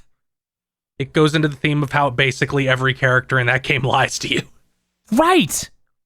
And the marketing for Metal Gear Solid 2 did not heavily imply that Solid Snake was dead. Right. We didn't spend 3 years waiting for Metal Gear Solid 2, and it was like, obviously Solid Snake dies in the intro. Like, it's not that. Yeah, it's not some weird covering something. It's clearly had an idea for all of this. Executed it in the marketing and then in the game. Whereas this is marketing says we should try and get them to fool them. Joel just shows up with an eye patch and keeps insisting he is not Joel. It doesn't even... God damn it. It doesn't even seem like marketing wanted to do this, and it was more that Neil wanted to do that. No, it's just like the out-of-order storytelling is a fetishizing of the Quentin Tarantino style of telling a story. This is him trying to be Kojima, and it's flaccid as fuck. He did not pull it off. he straight up says it's like, I'm not gonna say there wasn't an inspiration from like MGS2. I love that. It was our game was heavily inspired by that. That's so sad. That Metal Gear Solid 2 is one of the best games ever. One of the most interesting plot twists ever. Well, this one's got like a 90 billion score on Metacritic, so it's also the best. Did Neil Druckmann not catch the part of Metal Gear Solid 2 where it's constantly drawing direct parallels to Metal Gear Solid 1 and what you're doing? He completely missed every layer other than they told you it was this and it was something slightly different. Because the amount of levels Metal Gear Solid 2's plot works, subtextually and metatextually, is just fucking unreal. And for this to not function on the one layer it needs to, sucks. There was something else in this interview about that. Oh, right. He was talked about how in the first game, in Last of Us 1, they had a perspective switch when you played as Ellie for a bit, and how much he liked that, and how he thought that was really interesting. It was, yeah. And that's why they did this thing where they had the perspective switch to Abby. It's like, that's really different, right? That's not the same sort of like switch up that was the Joel thing or Joel and Ellie thing at all. It's just an incredibly different experience. Also the switch up is just the other part of the group that you're always in. And you don't know what happened to Joel. Right. Like that builds suspense over that level, as you're not sure if Ellie's just fending for herself now and Joel's dead, because that's how we smash cut to that. And then you give Joel the medicine. And then you come back to him, and he gets up as if he wasn't half dead before. It's really funny. It's really good medicine, what man. do you mean? It's powerful medicine. But then in this, they cut to the other side, and then they roll back everything you've done so far. Right. And that feels awful. Because you already know how shit's gonna go. I thought they were gonna like, when you switch to Abby, you're gonna like be really close to the town and maybe like hear rumors of the things happening. I'm like, no, she's too proactive for that shit. So they had to she has to be like in a completely different scenario almost immediately. Mm-hmm. It's a good scenario. Like when you when you put a big smile on that dude's face during the island segment, which reached comical levels of holy shit. Yeah, where you rip open that dude's face and he's still going. Yeah, that was the entirety of the torture porn in the game, which is weird because their first trailer was Clipper Wings. It doesn't even... Well, their first real trailer. It felt like the game just became like Resident Evil at that point. Yeah, that village segment really does have a Resident Evil 4 vibe in a very strong way. Where they feel insane. There's someone who's indestructible. Yeah, they keep going no matter what. It's like, what kind of drugs do they have on this island? Yeah, and then that thing before where you fight the clicker boss, where it's just like Legion from Castlevania. Yeah, it's a pile of dudes all slammed together. Which upon looking it up, is called the Rat King. Mm-hmm. Checks out. Which shocked me because I didn't expect anything like that. Yeah. Abby's campaign is filled with like new stuff all the time, interesting stuff like that, like a new kind of monster you're fighting, and really neat set pieces. And they even give her like character traits like her fear of heights, which builds her out more than anybody on the Ellie side, including Ellie. Yeah, it's crazy. It's that the game is so hindered by the fact that the antagonist group for the first part of the game when you're playing as Ellie is everything is surrounded by people vying for control of one location, means you're just in that one location. To the point where when you reach that last chunk, you're like, oh man, a completely different locale with a completely different like geography, a different look when you finally go to California at the end. It's like this game would have been a lot better if you did not have to spend so much of it in the same place. Right. Which I'm fine with them being a force located in Seattle, but I feel like they do a really bad job of making you tired of that when they put the worst set pieces first and a giant open area that has no life to it at all. So you're just tired of seeing Seattle way sooner than you would be if you had stuck with Abby first. Like, Abby sees a side of Seattle that makes it exciting. Like, she goes up on the skyscrapers. She goes through, like, the river rapids. That was so cool. Yes. Where you go up a skyscraper, and then you have to slowly get across to another one, and then it becomes the challenge of getting down it, because it's completely destroyed. Yeah. No, it's super interesting. Even I'm beating up on the game quite a bit, but the Abby sections I think are truly really good because a lot of them, my problems with the map are also gone with her for the most part, except for that time I had to throw a rope up a ceiling window. Yes, that was truly flawed. it was big flaw, not on me, on them. Definitely. But there's a lot of stuff from the gameplay that I enjoy. There's just a lot of things that were pushing me back. And there's some stuff on the narrative that, while I think is not good, I don't think I hate nearly as much as everyone else does. But just, God, you could just move some shit around and you could just make this so much better. Yeah, just remove about 2 hours, maybe 3. Even if you can't remove those 2 hours and you just switch a bunch of scenes around, you have a game that goes up at least 2 points for me. I think we keep talking about, while we were playing, we're like, man, what if this were just completely only related to Joel and Ellie?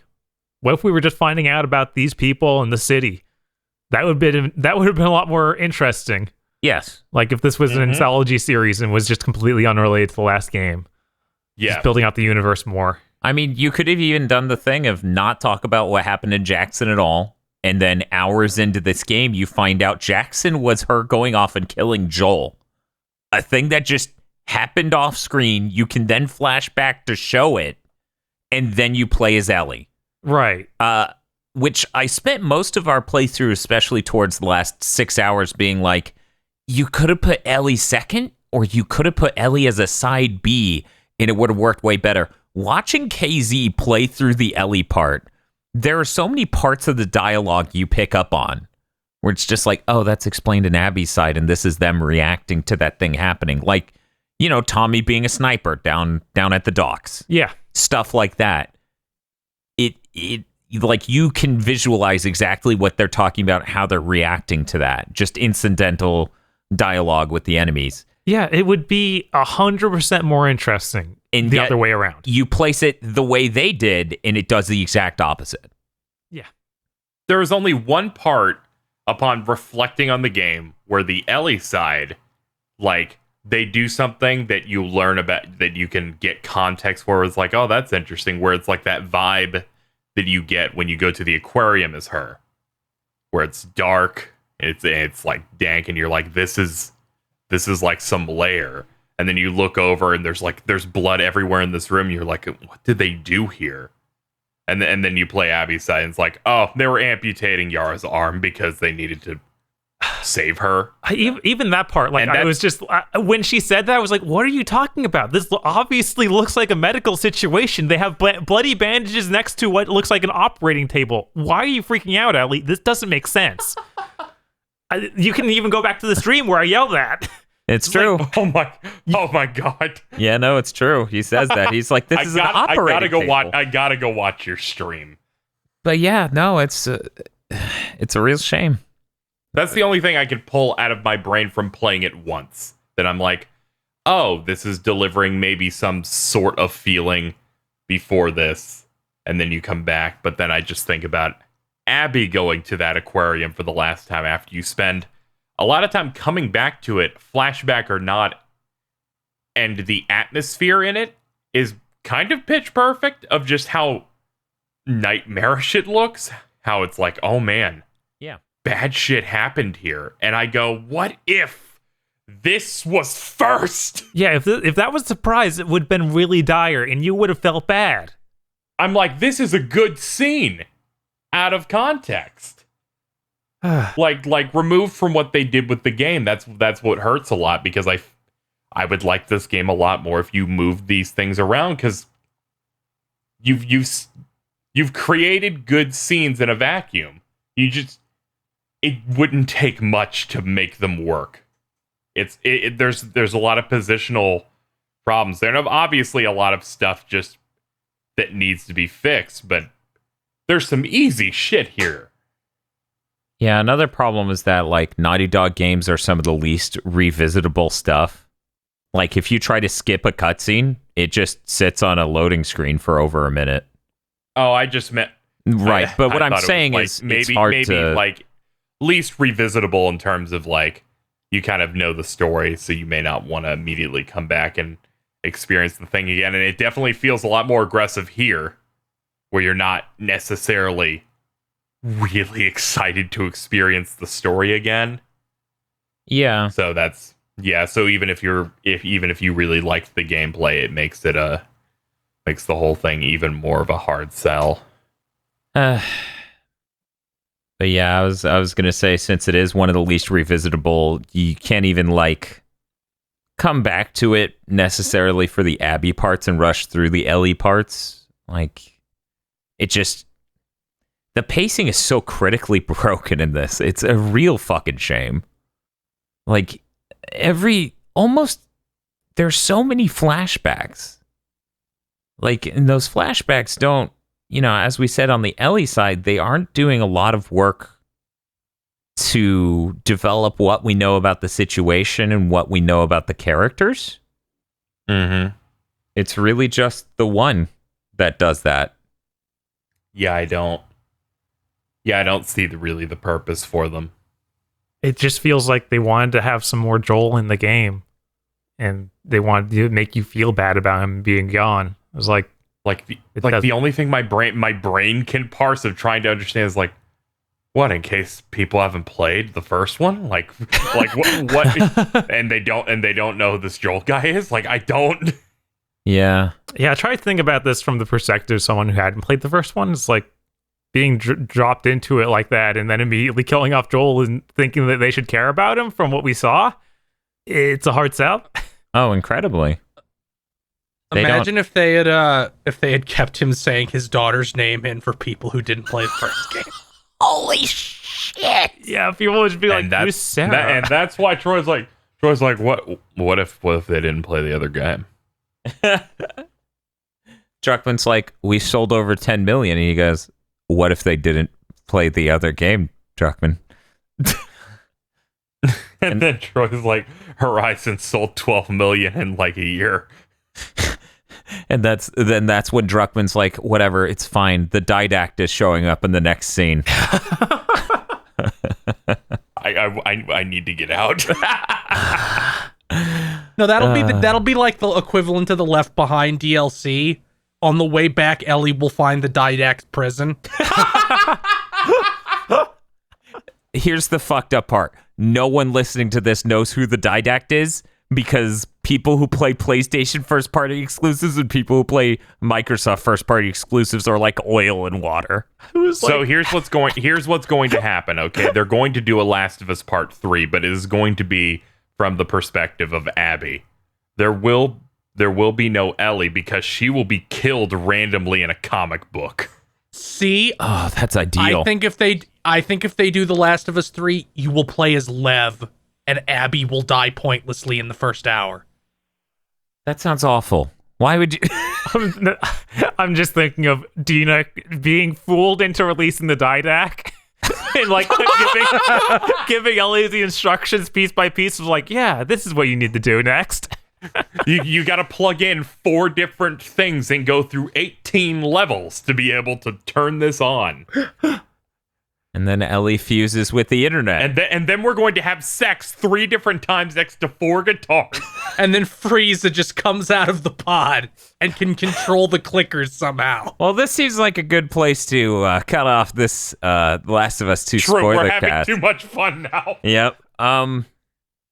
Any last closing comments before we, like, any last tangents you guys want to go on before we just say how each of us feel, and lock in a score. I really hope we don't don't see a Last of Us 3. God, that is literally like The Last of Us 2 was already the last thing I wanted. I can't even stress how much worse 3 would be. Right. I hate that we called this. Like, as soon as The Last of Us 2 was announced, they're like, that's going to be bad.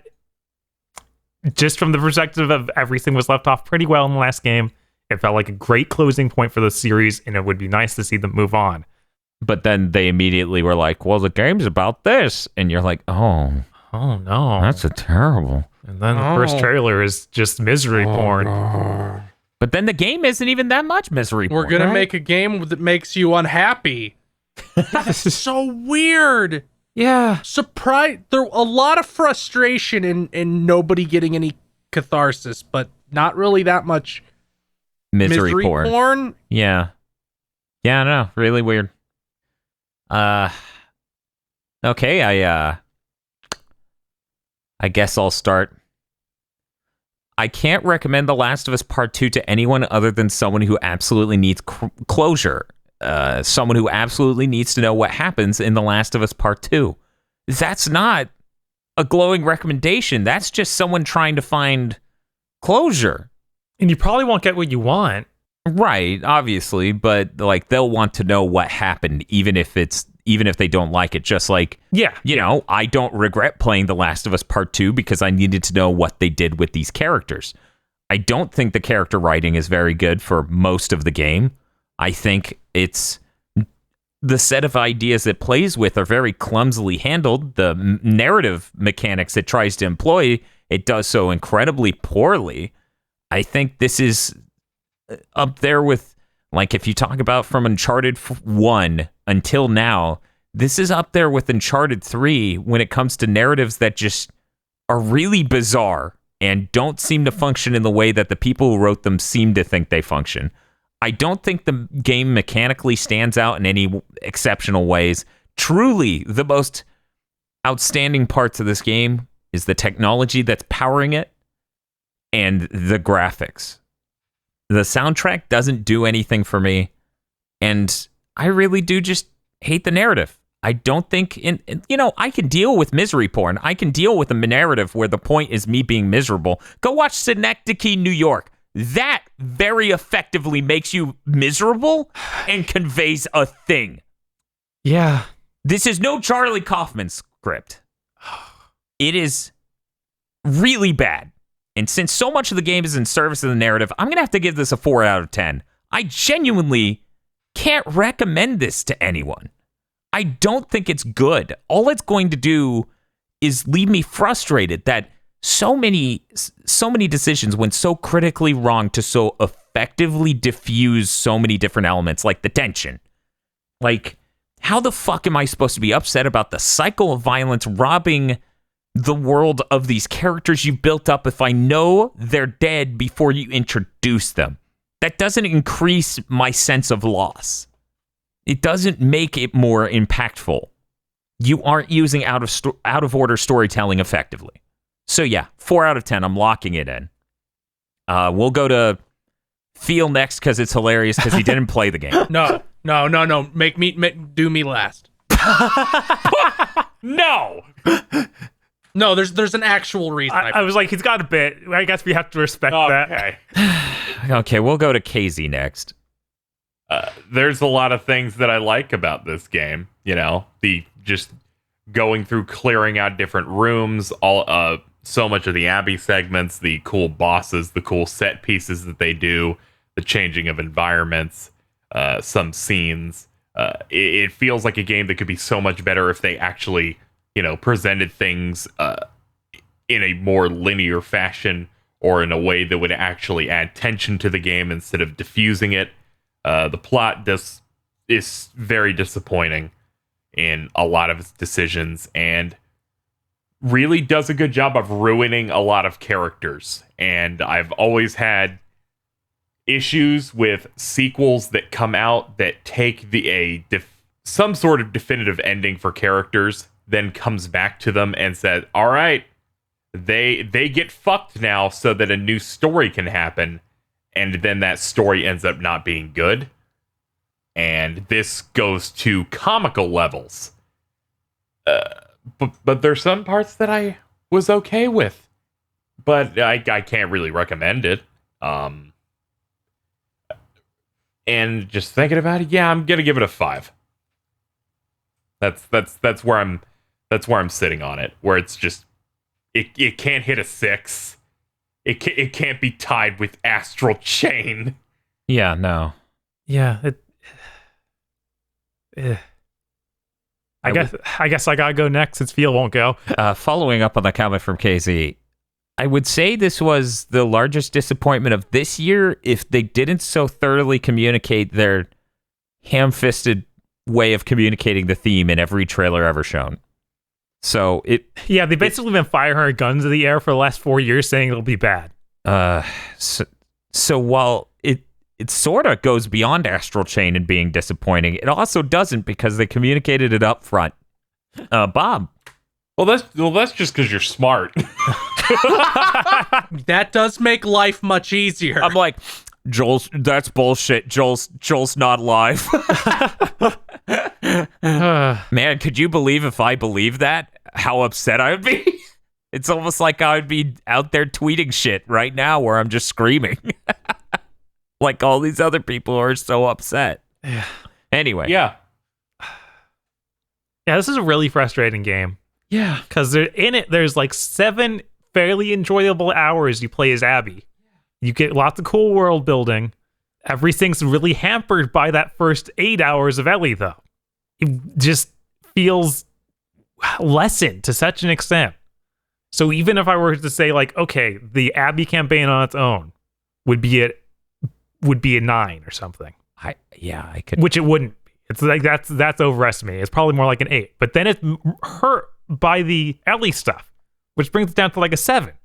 And then there's the fact you're playing all that Ellie stuff, which is basically a 0. It's really complicated. Yeah. Like every single thing in the Ellie campaign is just a mixture of frustration with how every character acts completely out of character. Them not building out any new characters. And just knowing that they aren't even acknowledging that what they're doing is maybe bad. Like that doesn't seem to cross their minds at all on the Ellie side. It's bizarre. I guess I'm going to give it like a 3. I just can't recommend this to anybody other than someone who just desperately needs to know what happens in the sequel or somebody who just wants to see pretty graphics. I think that part you described when it came to scoring is the most important thing I was wrestling with. Is the idea of, like, if you had the Abby stuff on its own, it's easily an 8. Maybe if they tightened some things up and made some things absolutely incredible, it would have been a 9 or a 10. Yeah. But the Ellie stuff diffuses all of that when you experience it, and you had to go through the Ellie stuff to get there, which includes a weird open world segment that never comes back and doesn't seem pacing-wise a good thing to have at the point it's at, and introduces a mechanic that they immediately rob you of, because why would you have a map for normal levels, which is an insane thought, but that's what the game does. Right? It's like, it's still a map of Seattle, guys. It could work. No, We're in Seattle. No, it's a map of those 16 city blocks of Seattle. For whatever reason. I like how we kept going deep into the menu to find the map and look at both sides of it and be like, where are we? Where am I on this? Please help. Yeah. It's so frustrating. And they have a main function of the controller mapped to that map that no longer functions, the press and hold of the touchpad. Yeah, it's just they rip that from you. It's like so God. Okay, anyway. Feel? Yes. Go ahead. Okay, I originally wasn't going to score this because I didn't fucking play it, and that seems counterintuitive to reality to score it. Tell Yeah, but that was Spoilercast. Yeah. But you guys all played it, though. That's true. You touched it. That's true, yeah. So I'm going to just give it a 4 so it ends up with the exact same average it would have had if I hadn't scored. And now we can still rate it next to the other games we've done and make sense. So now it can be 3 points below Days Gone. I agree with that. Yeah. Hell, there's a chance if I played that game after this, my score would go up. Hashtag Freaker Gang. Freaker gang. Once again, when the main character of Days Gone, Deacon Days Gone, is on his motorcycle screaming at the man on the radio, I have no doubt that he's supposed to be crazy. I really wish they went at that angle on Ellie. Yes. Like, if she was schizophrenic and having psychological breakdowns while we did this, I could get behind her a lot more. Because I would just know, she's unhinged, she's insane. Right. I need to make her get better. Because that's the part of the farm that works. Yeah. It's crazy they didn't do that until the farm, which is after everything. I am impressed. I'm so impressed. Like, I'm just impressed that a game has to really be rough when, despite us score, God, Final Fantasy VII Remake still won by 8 points, and Bob gave that a 0.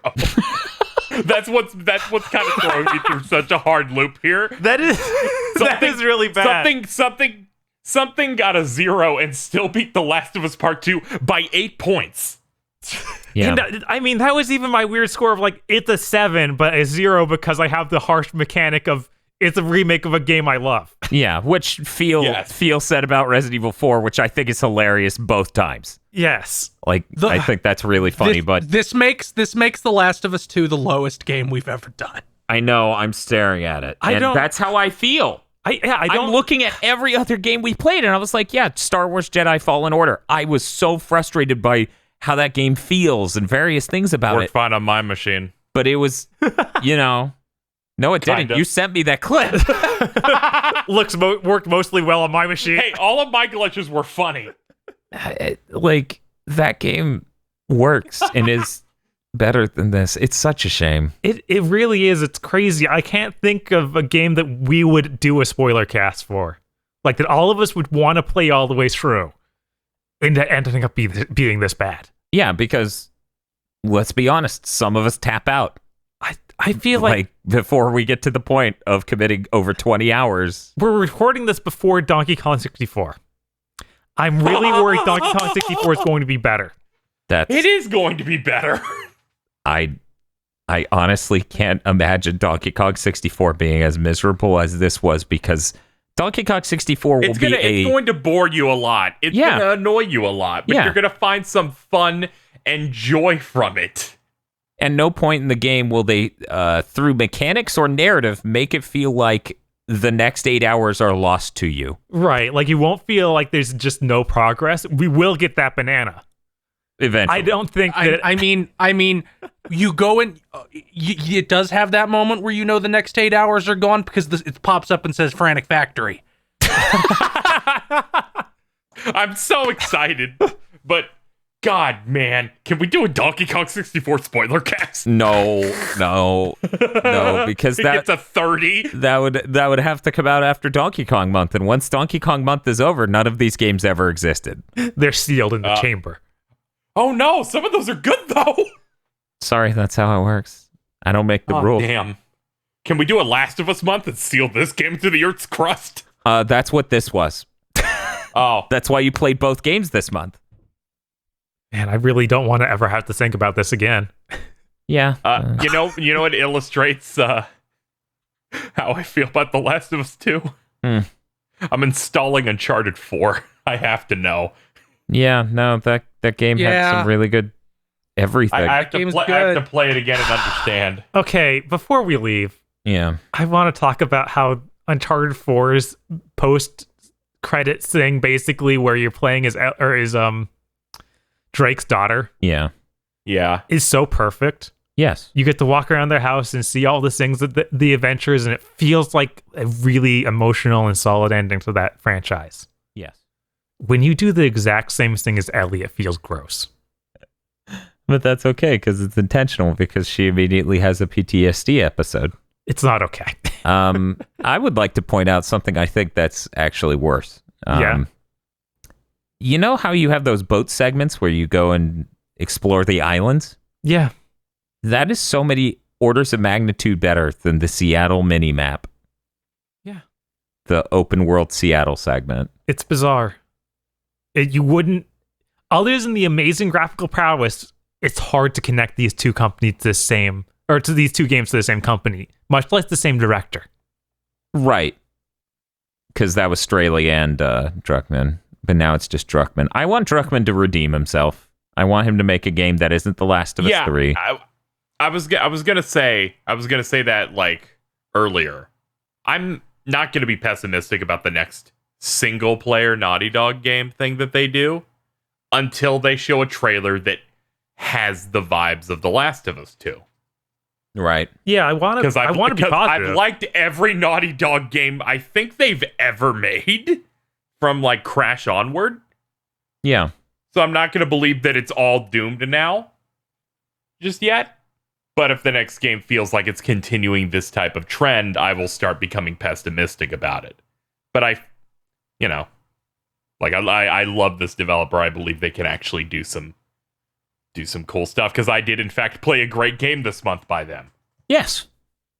I wish I had also done that. I wish I played the Uncharted 4 or The Last of Us 1. That would have been great. In fact, I'm basically going to have to play Uncharted 4 again to feel good, but I'm optimistic about I'll probably pick up Lost Legacy because I haven't played that and I heard that was good. Not only Naughty Dog, but the people in charge of this game, because I think they've done great work, all of them. And I really look forward to, playing Lost Legacy. Mm-hmm. Yeah, hopefully things get better. Yeah. I don't want to believe this will just be a constant spiral of making games like this. I want to believe that Druckmann had a lot of involvement with the Abby side of stuff that's really good, and that he can still write well. Right, and that isn't just the sole work of the Westworld writer. Yeah. I'm going to hold that until we come back here again for the next Naughty Dog game that's like, oh no, it's a new IP that's somehow more miserable? Impressive.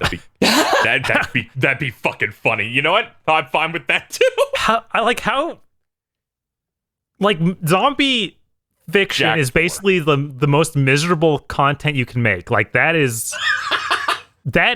like, it's everything about the tone and setting there involved is just misery, and that's kind of the base of it. Mm-hmm. They make a cyberpunk game. That's not as miserable. There has a little bit more hope.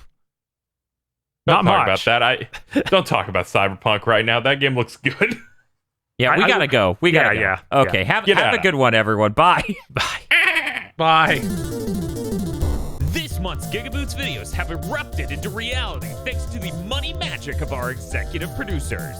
Esme, Nicholas Cameron, E. Lee Broyles, Spaceman Spiff, Star Falcon, Danny Richardson, Red Blaze 27, Zenki Kongetsu, and Adam Admar.